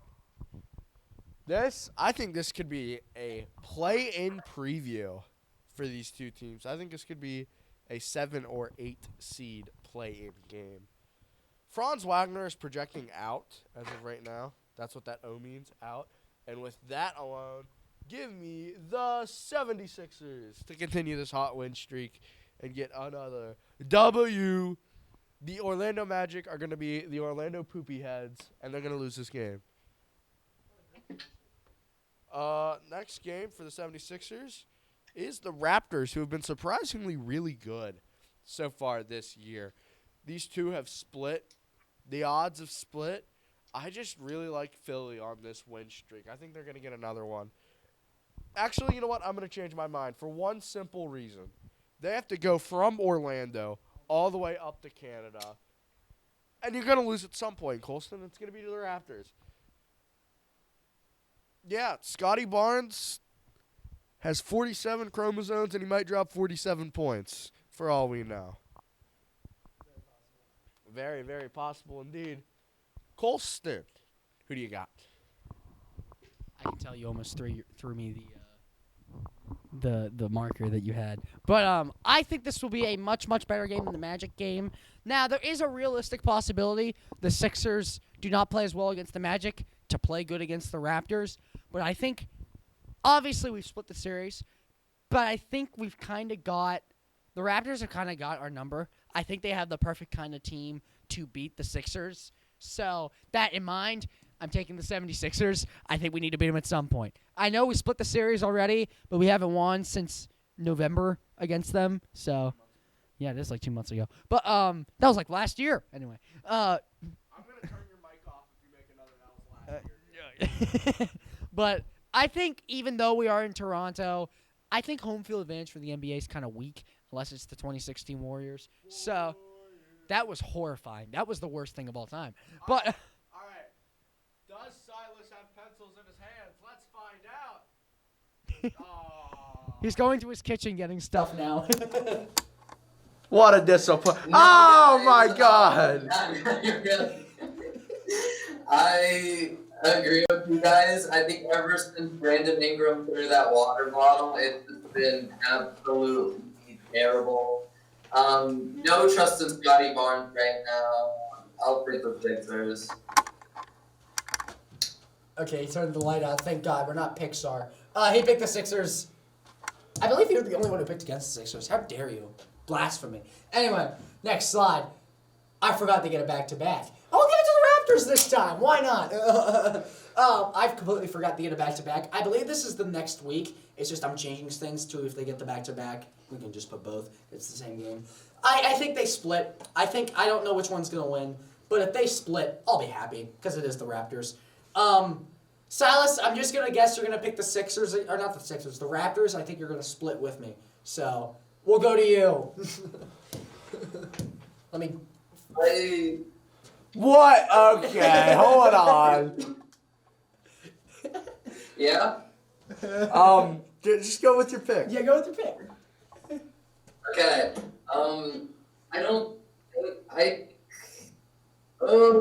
It's a tough. Are these back-to-back days? They're Yes. not bad. No, No, they are. Is it? Okay. Go look at the slides. Triple check. I believe it's not back-to-back. I believe it's the 12th. I got $1. It's a back-to-back. Oh. Ha ha! I win. You don't get $1. Aw. It is a back-to-back. Okay, yeah. So I learned the difference between the comfort of a small apartment in Toronto or a 5-star hotel. I'll sweep with the Sixers. So he's gonna pick the Sixers again. He believes in our team more than we do. He clearly is not watching enough Philadelphia basketball. Anyway, I'm kind of interested. It's kind of a guessing game. What do you think he's gonna have next in his hand? Like, where's Waldo? What Silas picked? He's gonna. I'm gonna put my money on it. He's gonna have an Keep it turned off so I can tell when you're off the screen. Okay, well, I'm gonna take a wild guess. I think he has an operation game in his hands next. Bro's got a Yahtzee set. Yeah, but Oh my god, I got a great idea. Oh no, he'll be back. he's gonna get a Yahtzee set. Anyway, Aaden, you're gonna have some time because I believe this is the last NBA game. Aaden, who you got? The back-to-back Sixers and the Raptors. Silas leaves to go grab whatever his item is. Mystery edit. You know, Silas had the Sixers sweeping. You have us splitting. I have the Raptors sweeping. I just think playing back-to-back on the road is grueling to go up against. I mean, the Raptors do have a slightly better home court advantage because it's Canada. They have a whole country behind their back. We have the state of Pennsylvania. That may be more, honestly. If you really think about it. I just think Raptors at home are going to be very, very good. And I think they're going to sweep us. Drop what? Philly to 22-16? I think that's what I have on I that. believe. And is Kolstin right? He is. I'm going to say one thing before he goes on his yap session. Okay, bro. Pittsburgh's back. Yeah, I never doubted this team. Behind the back. I almost missed it. Okay. I almost This is missed. some technical difficulties here. Well, you're gonna have a little bit of time because we have to pick the NHL games. But Okay. Penguins, a 5-1 win against the Hurricanes. If there was any team I would expect us to lose to, it would be the Hurricanes. So I'm very pleased. We played great through 2 periods. Now I am a little bit concerned because the third period is usually the most important. But when you're up 5-1, I mean, if you hold on, I don't care. But a great win for the Penguins. They needed it. Shut up, man. Yeah, shout out Mantha. 2 goals and 3 shots. It's ridiculous. But a good win for the Penguins. The Canucks suck. Boo! Both of these teams blow. The Canucks suck. That's all I have to say. Just the Canucks suck. I don't think the Flyers really played that well either. It's just the Canucks goalie is like the worst one in the NHL. So He doesn't know who Tristan Jarry is. maybe not. This is what I don't understand about the Flyers is that they can win. What was it? 6-3. They go up 6 goals one night, and then put up 1 against the Flames. That doesn't make any sense, but whatever. Also, the Flyers, if they're down big, they don't come back, like, at all. Which, granted, it's hard to come back down big in the NHL more than it is, I believe, in, like, the NFL or college football. But, Or the NBA. or the NBA, honestly. But, yeah, you shouldn't be losing 5-1 to Flames. That's all I really got. Just shouldn't be doing that. So, once again, the Penguins, we got an OT win. I'm shocked, honestly. Oh, He's getting Did noticed. Silas, guys. did you just turn on your PlayStation? What? No. Anyway, we're going to continue with our show here. Penguins, a great win in OT. Usually they don't win in OT, so I was very shocked. This is also going to happen again, and I'm going to be happy again. So, a good win for the Penguins. We swept the Red Wings. I was wrong about this. I thought we would lose both. So, I'm very pleased. So you had a splitter. Oh, no, I did have you splitting. I had us both. I think I had us lose every game. Yeah, but, yeah, Penguins, good win. The kid is back. The kid is also very much, he's back. He's very good at, I almost said basketball. He's very good at hockey. Sidney Crosby triple. Oh, we're doing hockey right now. Yes, we are doing hockey right now. The Kings are not involved. I'm sorry. The Red Wings, they're a great team. I'm shocked that they lost to us 4-1, especially in Detroit. So, good win for the Penguins. I said this would happen. One of these 2 teams would dominate, and I was completely right. 3-2 heading into the final period. Tristan Jarry must have showed up. Yeah, maybe. But, yeah, the Oilers, I don't know what to think of them because sometimes they play really good and then they play like this against the contenders. So, the Flyers play consistent. That's all they needed, and they got the win. Obviously, I think 2 goals against Edmonton is very impressive, honestly, because they usually score like 3 a night. So, good win for the Flyers, especially in Edmonton. This is the other OT game I was talking about. This is what I'm more impressed of. We were down 4-1, and we won. So, yeah, that's impressive. Sidney Crosby won for us. That's also very cool. The thing is that we scored to send it to OT with 30 seconds left, or 12 seconds, I think. 12 seconds left. We sent it to OT, and Crosby finished it in, I think, 48 seconds in OT. Into Long OT. time. Into OT, we finished it off. Sidney Crosby is so freaking good at hockey. I'm so glad we have him.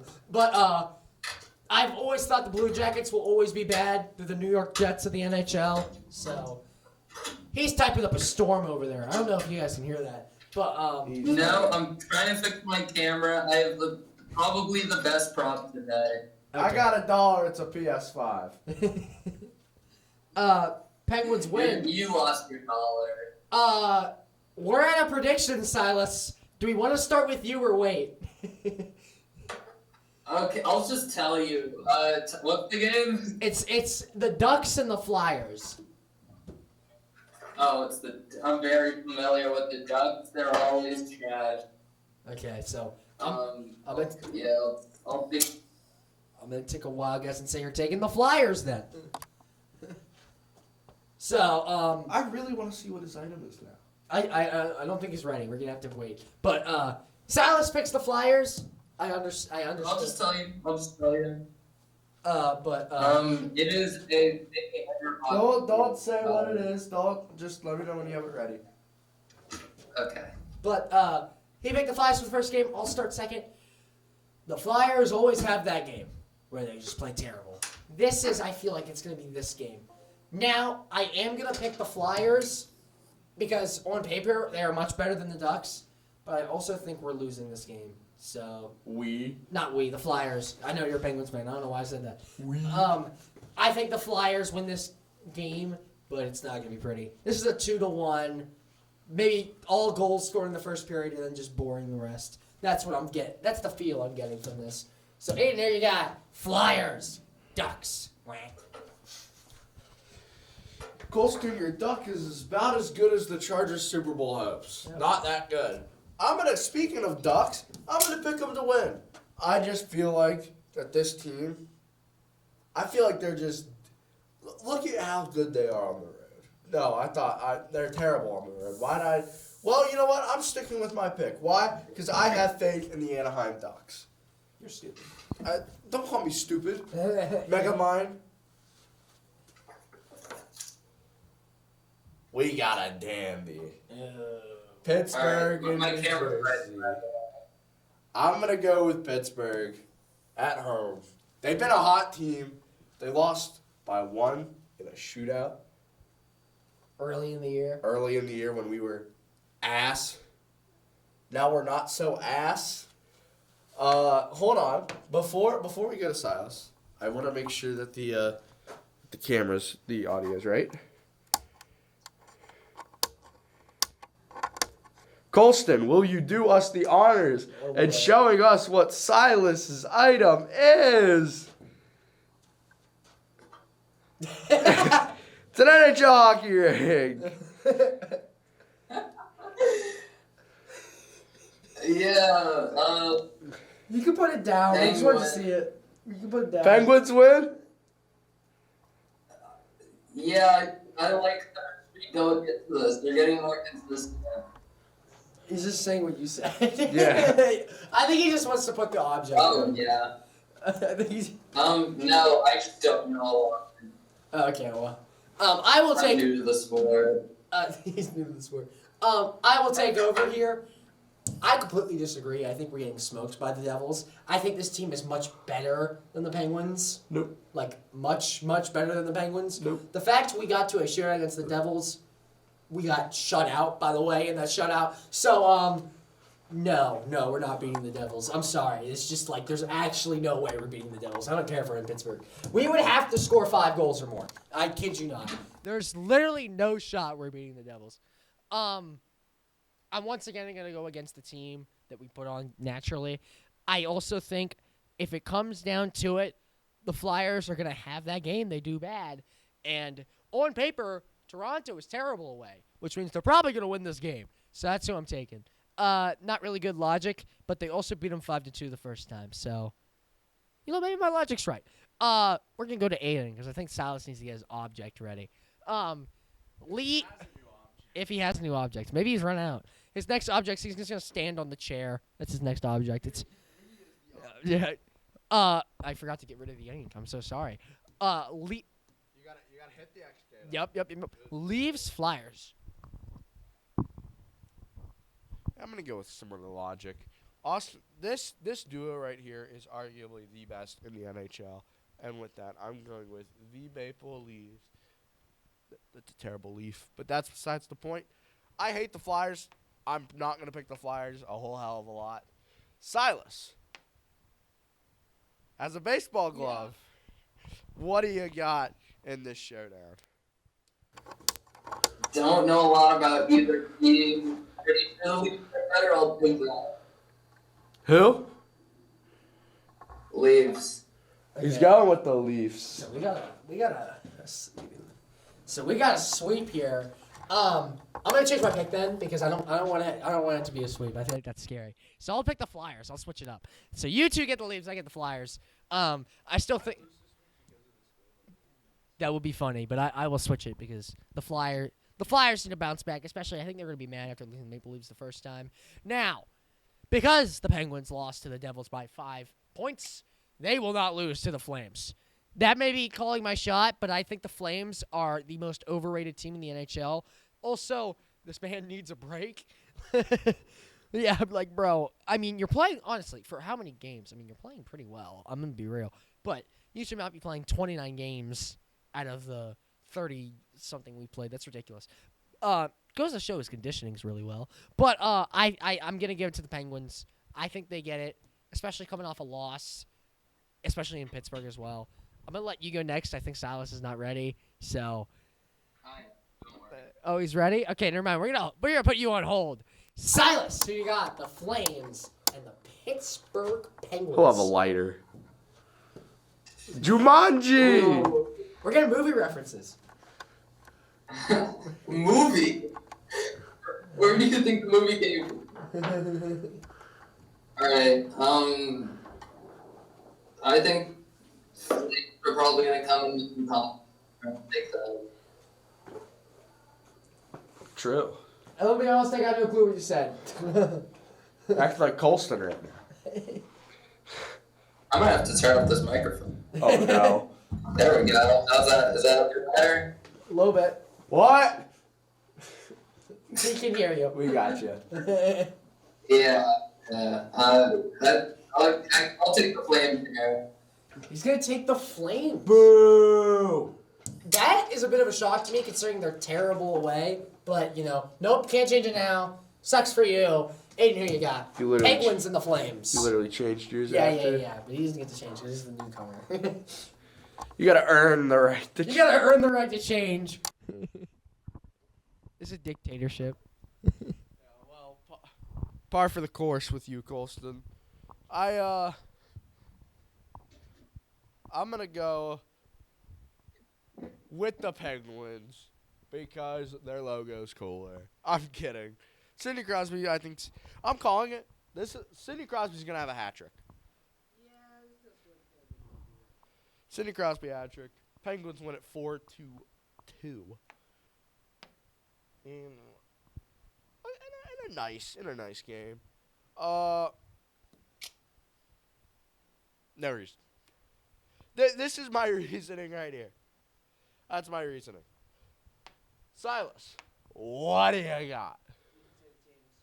Oh, the Lightning and the Flyers. Shoebox. Lightning. The only time I saw the Lightning, the Kings choked, then came back again. Lightning has it, and I'll pick the Lightning. So we got two teams here picking the Lightning. This one I will not change my pick. I'm also picking the Lightning. The Lightning are much better than the Flyers. That's my reasoning. I don't think you need much more reasoning than that. The Flyers are inconsistent. The Lightning will either play really good or really bad. It's not really consistent, but you get my point. They do play a doubleheader because that's not the next slide. I lied. Yeah, we'll just stay on this one. I was going to go to the next slide. This is going to be either a really good game or a really bad game, but when it comes down to it, I think Boston probably is going to beat Pittsburgh, especially in Boston. I think it's very tough to go into the Garden and win. Now, I will say if we do win, it's because we're scoring a lot. Because despite, the goals average being worse, I would say the Penguins in terms of average. But I think that the Penguins, I feel like Boston so far has played much tougher teams than the Penguins, and we're still letting up a lot. So I'll give it to Boston. We're going to give it to Aaden. We're going to let Silas dwell on his object, his mystery object.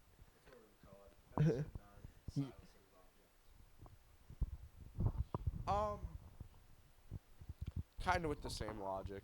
I'm going with Boston, and let me tell you why. I went from New York to Australia, mate. Sway man is gonna sway this game. Bars.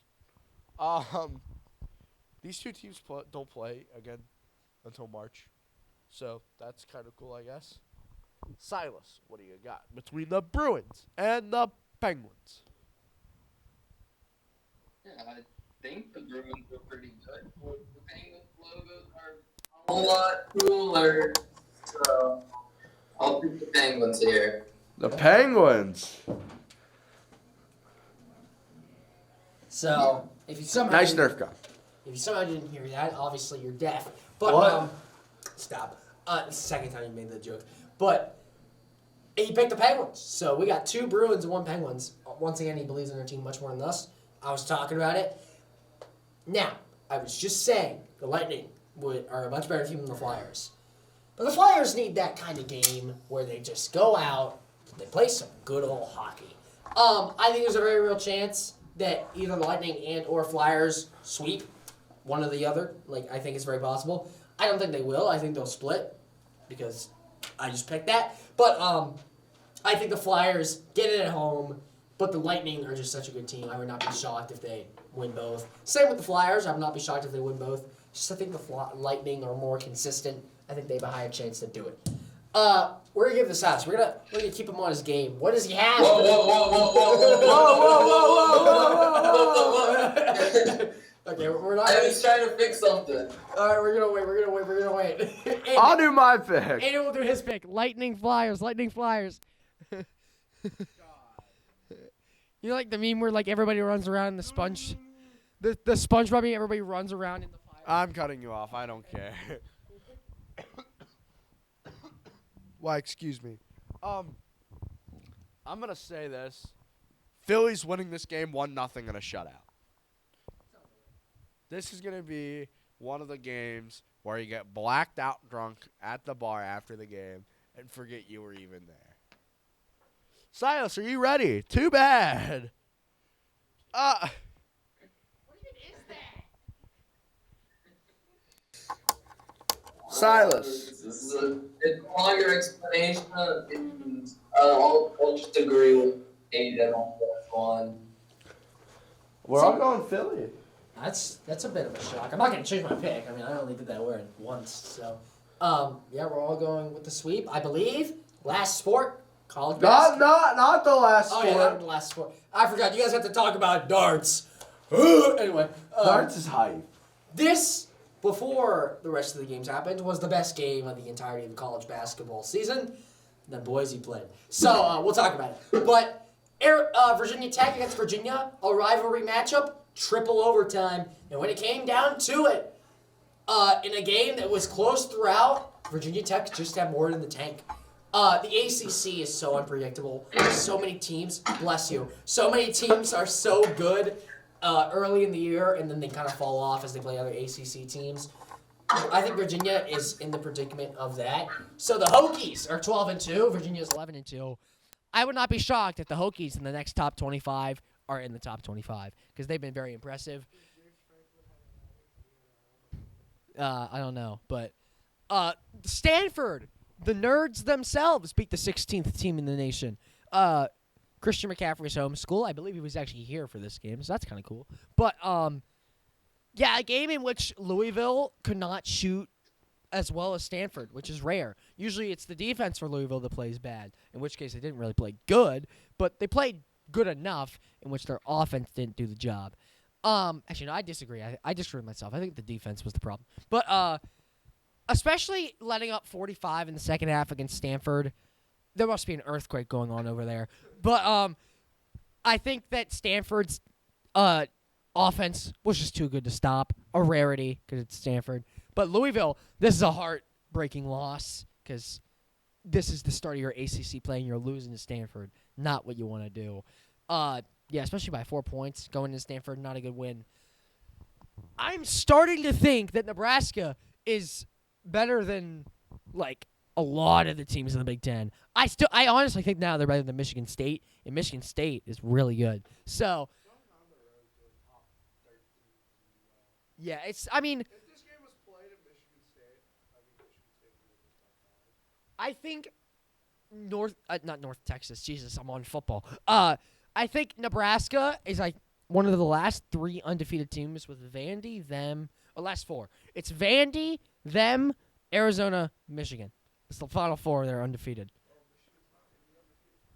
Yeah. But this was a great game that went down to the wire. Classic Big Ten basketball, play in the paint.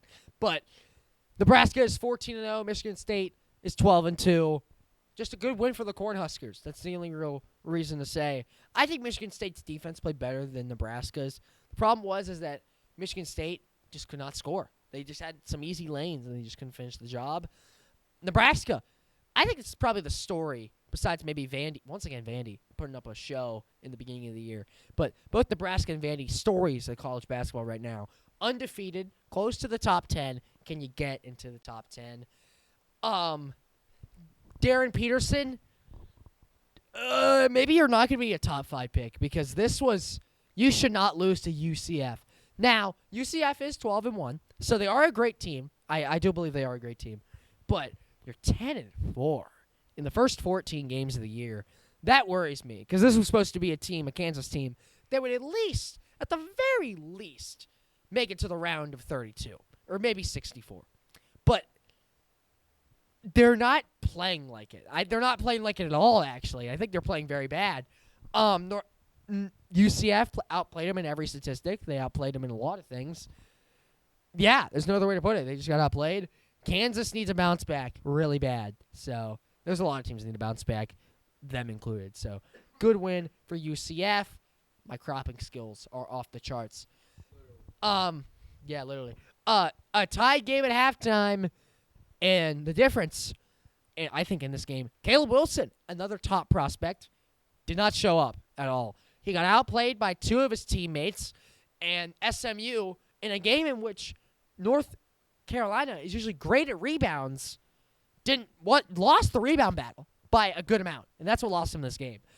SMU, I think, is the hottest team in college basketball right now. They started 2-2 and won 10 straight, so that's something. But once again, SMU is just playing consistent. Now, do I think they'll go anywhere? Absolutely not. But a very good win actually against the top 12 North Carolina team, especially winning by 14. Nothing to sneeze at. I think they'll be in the top 25 for sure.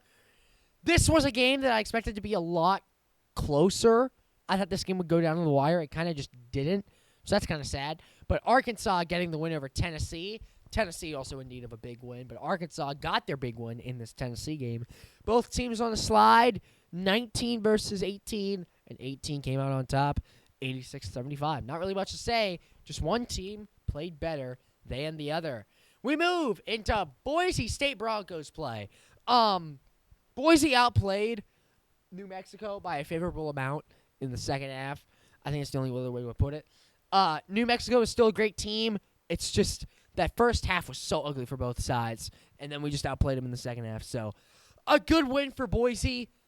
We didn't play great. Neither team played great. So Boise is 9-4. This was a game Penn State should have won. I'm going to be completely real.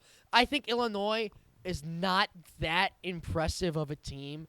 I think this was a very winnable game, especially at home. And Penn... Yeah. Josh Reed, trash. But shouldn't get nothing. But I think Penn State got out rebounded. That was the difference. I think they shot better than Illinois, to be honest. It's just Illinois hit more threes and got better rebounds. Usually that gives you a win. The fact Penn State made an 8-point game, especially at halftime, kind of impressive. But the first half was just so bad that they couldn't recover because, Penn State, really. But they just weren't ready, and they need.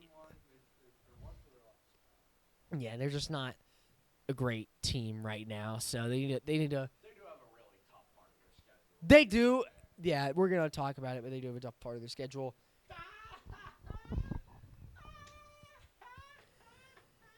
This is the most heartbroken I've been about a game since I think the Chargers game back in 27. Yeah, this one hurt. This is a I was so gloriously happy heading into overtime. No, not halftime. And we just lost. Yeah. I still think that we play better. It's just, yeah. I'm kind of still in shock at this game because I believe this was either one night or 2 nights ago. This is the best game of the year so far out of any game. It's not close. I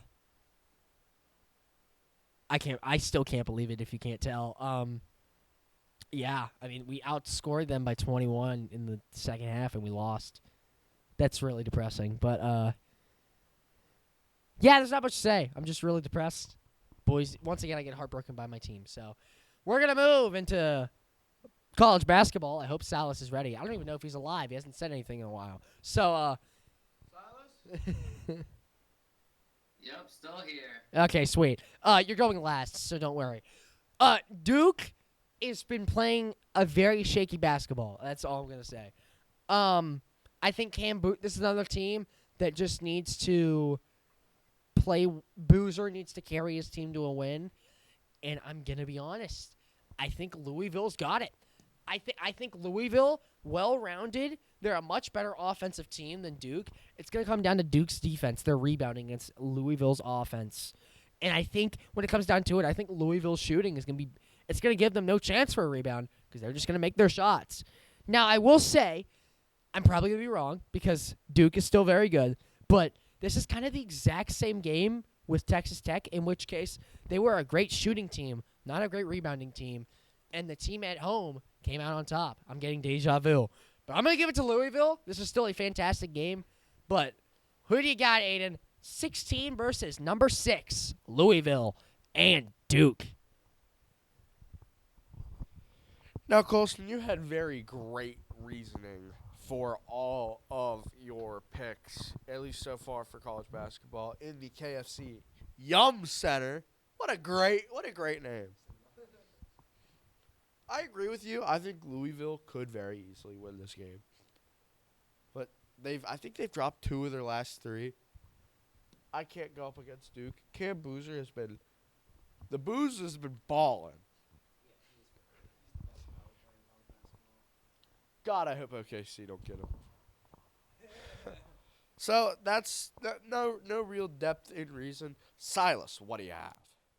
We kind of gotta go to him. So wait a second. I'm fixing the microphone.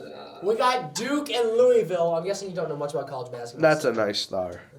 I'm surprised you guys do. It's Duke nonetheless. What happened, even if they're as inconsistent as Kolstin was saying, it's still gonna be Duke. I think that this is a kind of game where you need to get back on track with Big Duke. Is that it? Yeah, I don't have any. You know what, Silas, you're going back-to-back picks. Sal's going back to back. No surprise item. We get Michigan and Penn State. That's the next pick.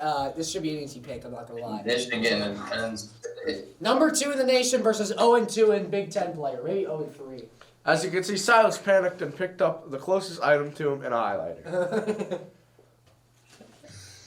I was thinking of having this for a little bit, but yeah. Zero clue. Penn State seems like a very white. They got that sneaky athleticism, but I'll take Michigan. You'll pick Michigan? Silas, I can guarantee you got 1 game right so far.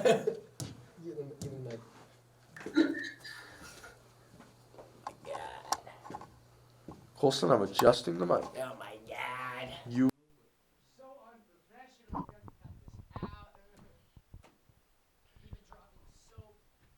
That's hand sanitizer. Dropping the soap. Anyway. Say Diddy? We're going to have to cut this out, guys. Jesus. Now,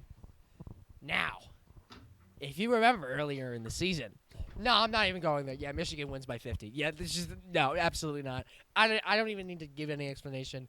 It's Penn State versus Michigan. This isn't false start in the first play of the game. Penn State. We're 0-2. This is 0-2.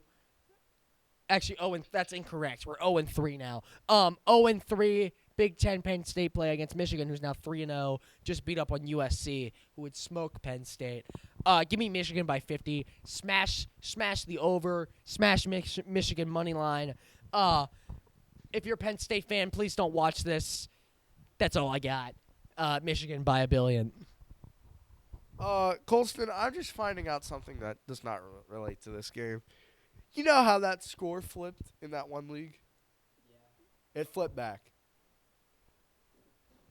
So, ladies and gentlemen, your winner of that one league fantasy football, Silas. Good to be back. Good to be back.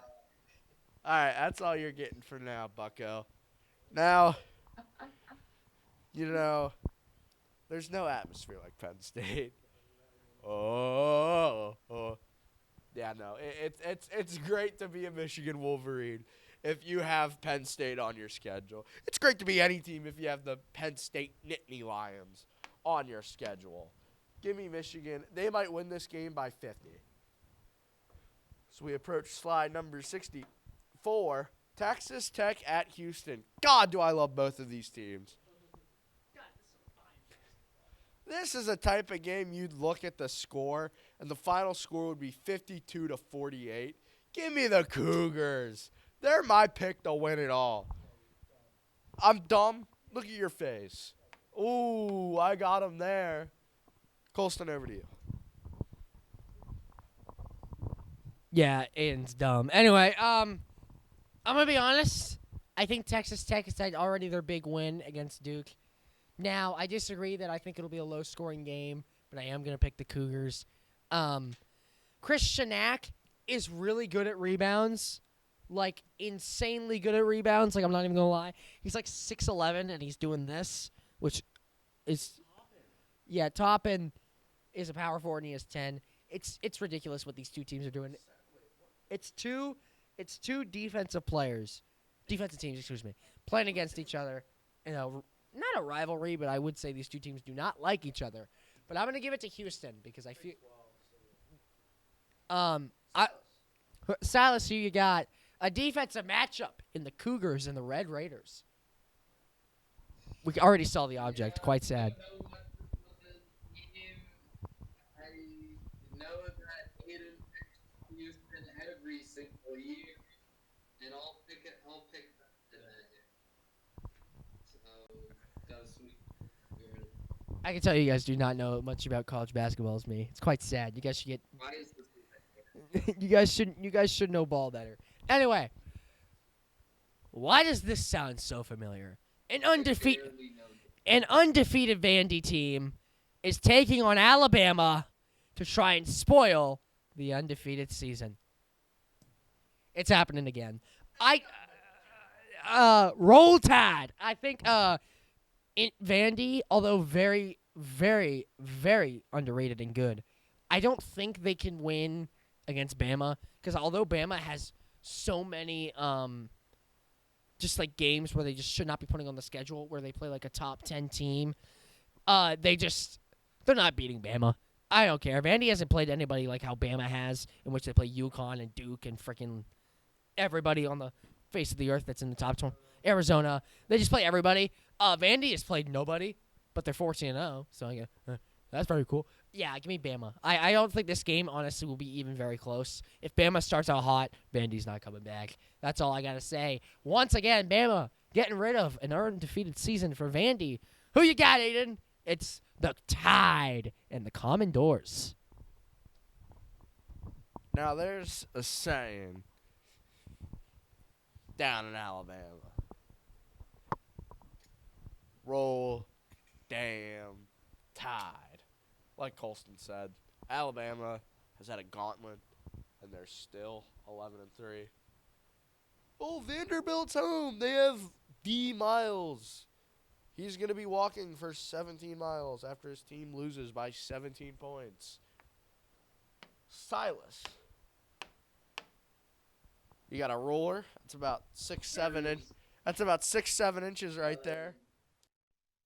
Famous clip on about with Jalen Hurts in Alabama that yes, theoretically Alabama is next on the schedule for Vandy. So I'll take Alabama. Ain't nothing but the Tide. And give Chris about nothing but the Tide, baby. Roll Tide. Anyway, we're not from Alabama. Next Give Chris up. about the Tide. So we take once again. I'll take Bama. This is a very important game. This will be the best game, I think, out of all the games that you've seen so far.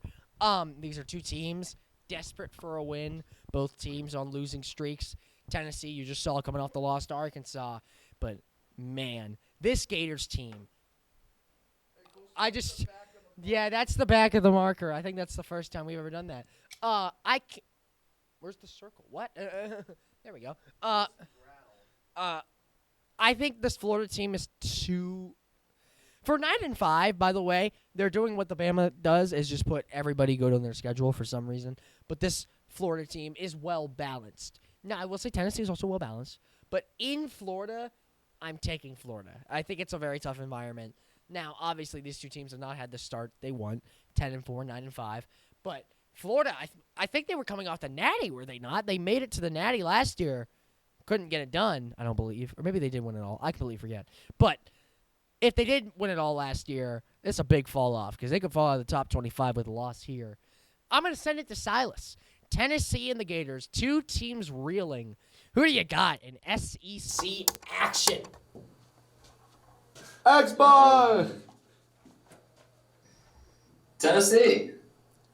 That's it? That's all you got? Don't know. Oh, I know this. Oh, I know all of your crew. But that's about it. Don't know anything else from that, bro. You guys are making this kind of sad. Whatever. Well, You guys! You said a team name! You're the one who has like 20 games for college football. what? Anyway, Basketball. college basketball's heat. Anyway, we're gonna send it to Aaden. By the way, when we get to March Madness, you're gonna have very much fun. Anyway, I love March Madness. well, You're gonna have fun with March Madness.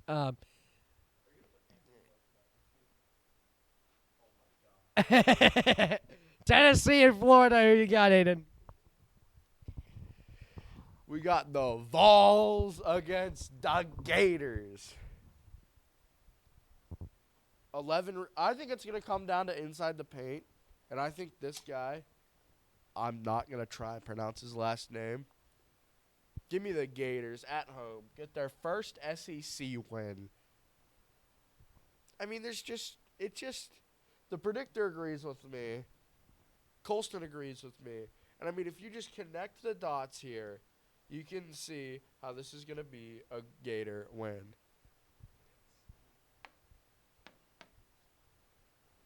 So we go from slide 66 to slide 6-7. And the Penn State Nittany Lions are going to lose by 6-7 on the road at the Purdue Boilermakers. Purdue's really good. Penn State blows. That's all I have to say, because I think that's all I need to say. Silas, who you got? I'm picking Purdue. All right, let's move on. Silas, who you got? for real though, I think. Purdue. Okay, well, I think we know Silas's pick. There was a big name team that Penn State could beat. It would probably be Purdue. It's just I don't think we're beating Purdue in Purdue. So, do you have any explanation? I will go to you, Silas. Do you have any explanation why you're picking Purdue? Or are you just picking Purdue because they're good? I thought they were ranked 1 at some point. They were. I'm right. They were ranked 1 at some Yeah. point, and they lost to Iowa State. Yeah, they're just gonna try to keep on back to the top 3 spot, up, down, down. Or, Yes. so that top 1 spot. Yeah, I mean, if you pick Penn State here, I'm going to be honest, you're probably just biased. So we move on here. Boo! The last few games are going to be Boise State oriented. Actually, the last slide will not be. But the last 2 games, I believe, or maybe 1. I think it's 2. Boise State taking on Grand Canyon. They joined the Mountain West a couple years ago. If we lose to Grand Canyon, just chalk the season. I'm not gonna lie. I think Henley. I think it's Jerry on Henley. I might be wrong about that, but I think Henley is better than anybody we have in our team. So yeah, no, that's interesting. But I mean, if we lose at home to Grand Canyon, we've got bigger problems. This is like losing to the Shanghai Sharks or whatever they're called. So that was pretty sad. But I'm not gonna be staying up to watch this because it is a school night. Sadly, school's back. So, but yeah, Silas does not have school yet because he lives in L.A. Shouldn't you be on fire? Whoa. That's a red card. That was one time. Okay, you're done with the mic. Kolstin's cut off. He's lost talking privileges. I'm not saying this just to hate on Kolstin, but I do think Grand Canyon is a very good team. Kolstin shakes his head in disapproval. It's Grand Canyon, exactly. These guys know how to play ball. They're out-rebounding your best rebounder by 4 rebounds a game. You need to get rebounds. Your best player's getting outscored by 4 a game, Kolstin. You're 9-5, but you're not playing like it. You have one good win, and it was what? Against – who's it against? Butler? Butler and St. You have 2 good wins. Spit all over the place. My apologies. Silas, you got the Broncos or the Lopes. That's a team name. What? Oh, yeah. I'm fixing the mic. Who do you got, Silas? All right. There's a lot of Grand Canyon slander going on here. They made March Madness last year. That's all I do. They run a bunch of ads in my area. I'll take Grand Canyon. Oh, and Kolstin is 0 for 2. He does the walk of shame. It's just like how he felt after the Hawaii Pacific Shark game. So go circle us. Go circle it.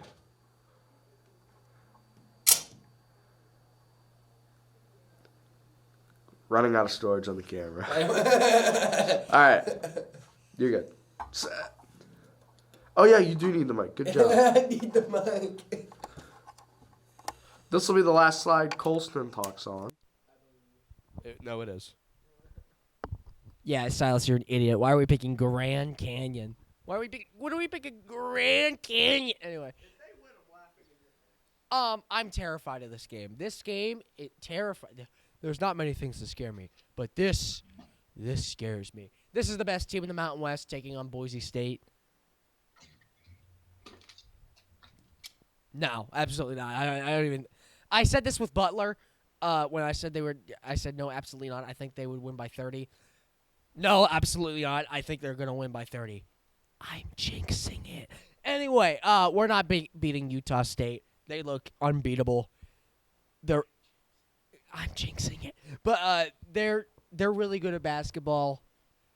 Yeah, that's really all I got. You're not gonna hear from me until probably the ending because darts is up next. So I'm gonna hand it off. Aaden, I don't know about Silas, but I know Aaden will talk about it. So I'm gonna hand it off to Silas. Is Silas gonna talk about darts? Yes, Silas is definitely talking about darts. Okay, we'll give it to you then, Silas, and we can talk about darts. Anyway, I'm gonna go to the back, take a nap. Have a good night, everyone. All right, now let's let the real men talk about their real sports after we get this Boise State bullshit out of the way. Utah State's going to win this game by 20, like Kolstin said. It's just as simple as that. Silas, what do you have? You have a bunch of Sour Patch Kids. That's good for you. But let's see what you have in this showdown. Utah State are apparently really good. So, I'll take. You'll take the Aggies at home against the Broncos. So that'll do it for our college basketball predictions. That'll do it for all of our predictions, actually. But let's talk about something that everybody loves. Yeah. The good old darts. Obviously, the grand final, the world championship. Luke Littler won 7-1 over John Van Veen. Silas, a Luke Littler fan, hasn't been watching the sport as long as I have. Silas, what have you seen so far in this match? Well, it was definitely more competitive than it seemed with the score. Van Veen got early, definitely got up there. I think that we're really handled the pressure well, and doing what he's been doing all tournament. Yeah, absolutely. Luke Littler only lost, I believe, 4 sets the whole tournament. 4 or 5. I could be wrong on that. But 16 180s for Luke Littler. The guy's won 2 world championships, and he's only 18. Let that sink in. These two... What are you doing with your life, Aaden? What? What am I doing with my life? Talking about this. Yeah, John Van Veen played really well. I think he played better than the 7-1 finals. And, you know, obviously, with the World Darts Championship ending, that means that the Premier League has started up for darts. And in the Premier League, we have both of these two alongside Luke Humphreys, Michael Van Gerwen, Stephen Bunting, Gerwin Price. Silas, you haven't seen all of the names, but also on that list you have Josh Rock and you have Johnny Clayton. Silas, you don't know all of them. I do. It's going to be fun to watch these guys over the next couple months battle it out in the Premier League. Why not? I don't know if you're going to be back on the show. Give us your Premier League champion. I mean, the guy who just won the back-to-back championship. It's going to be a lot closer than he's going to have to really fight for it. Absolutely. But yeah. Absolutely. 17-night tournament all across Europe. So, Silas, was darts as boring as you thought? Or, you know, maybe spread the word out here to some Mifflin County people about how exhilarating darts is. Well, I knew it was completely boring. I know I'm not going to shoot it out like Kolstin. But it's pretty fine. I think it's just like all offense. You can't do anything to prevent anyone else. It's fine. It's fun. It's fun to talk about. Yeah, exactly. Thank you, Silas. But, you know, that's going to wrap it up for me, at least. You know, great overall. Great. Thank you, Kolstin. Thank you, Silas, for coming on to the show with us. It's been a blast having you on. It's very nice having a third person on the show. Kolstin, get back on here. You don't need the mic, Kolstin. It's the camera audio. Whatever. So the people can hear Silas. Let's make sure Silas can be seen. You look like Justin Herbert dropping the. Yeah. You can eat some Sour Patch Kids while we do the outro. Anyway, that's gonna do it. Episode number 9. We got a brand new newcomer. We don't know if Silas will be back. Maybe we get a new person every week. Maybe we bring on some other people like Dino and Thomas. I don't know. We'll figure it out. But that'll be it. Silas, you got anything you want to say to the fans? Don't swear. Not really. I probably won't be back until like the summer, or if I have a day off. You Which will know, probably happen. we who knows? You know what? If Silas wins the week, we will crown him what's the word? Intern champion. Champion of episode 9. Champion of episode 9. But, you know, thank you, Silas, for joining on with us. Kolstin, thank you for setting up the slides. It's great having all of you guys. It's truly a blast. But that'll do it. Episode number 9. This has lasted a lot longer than I thought it would. So That's what she said. yeah, well, shut up. We're always gonna fit it. That's what she said.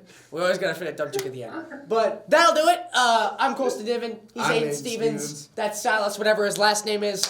Mike and- Wazowski. Yeah, something like that. But that'll do it. We're just having a blast here. But that'll do it. See ya.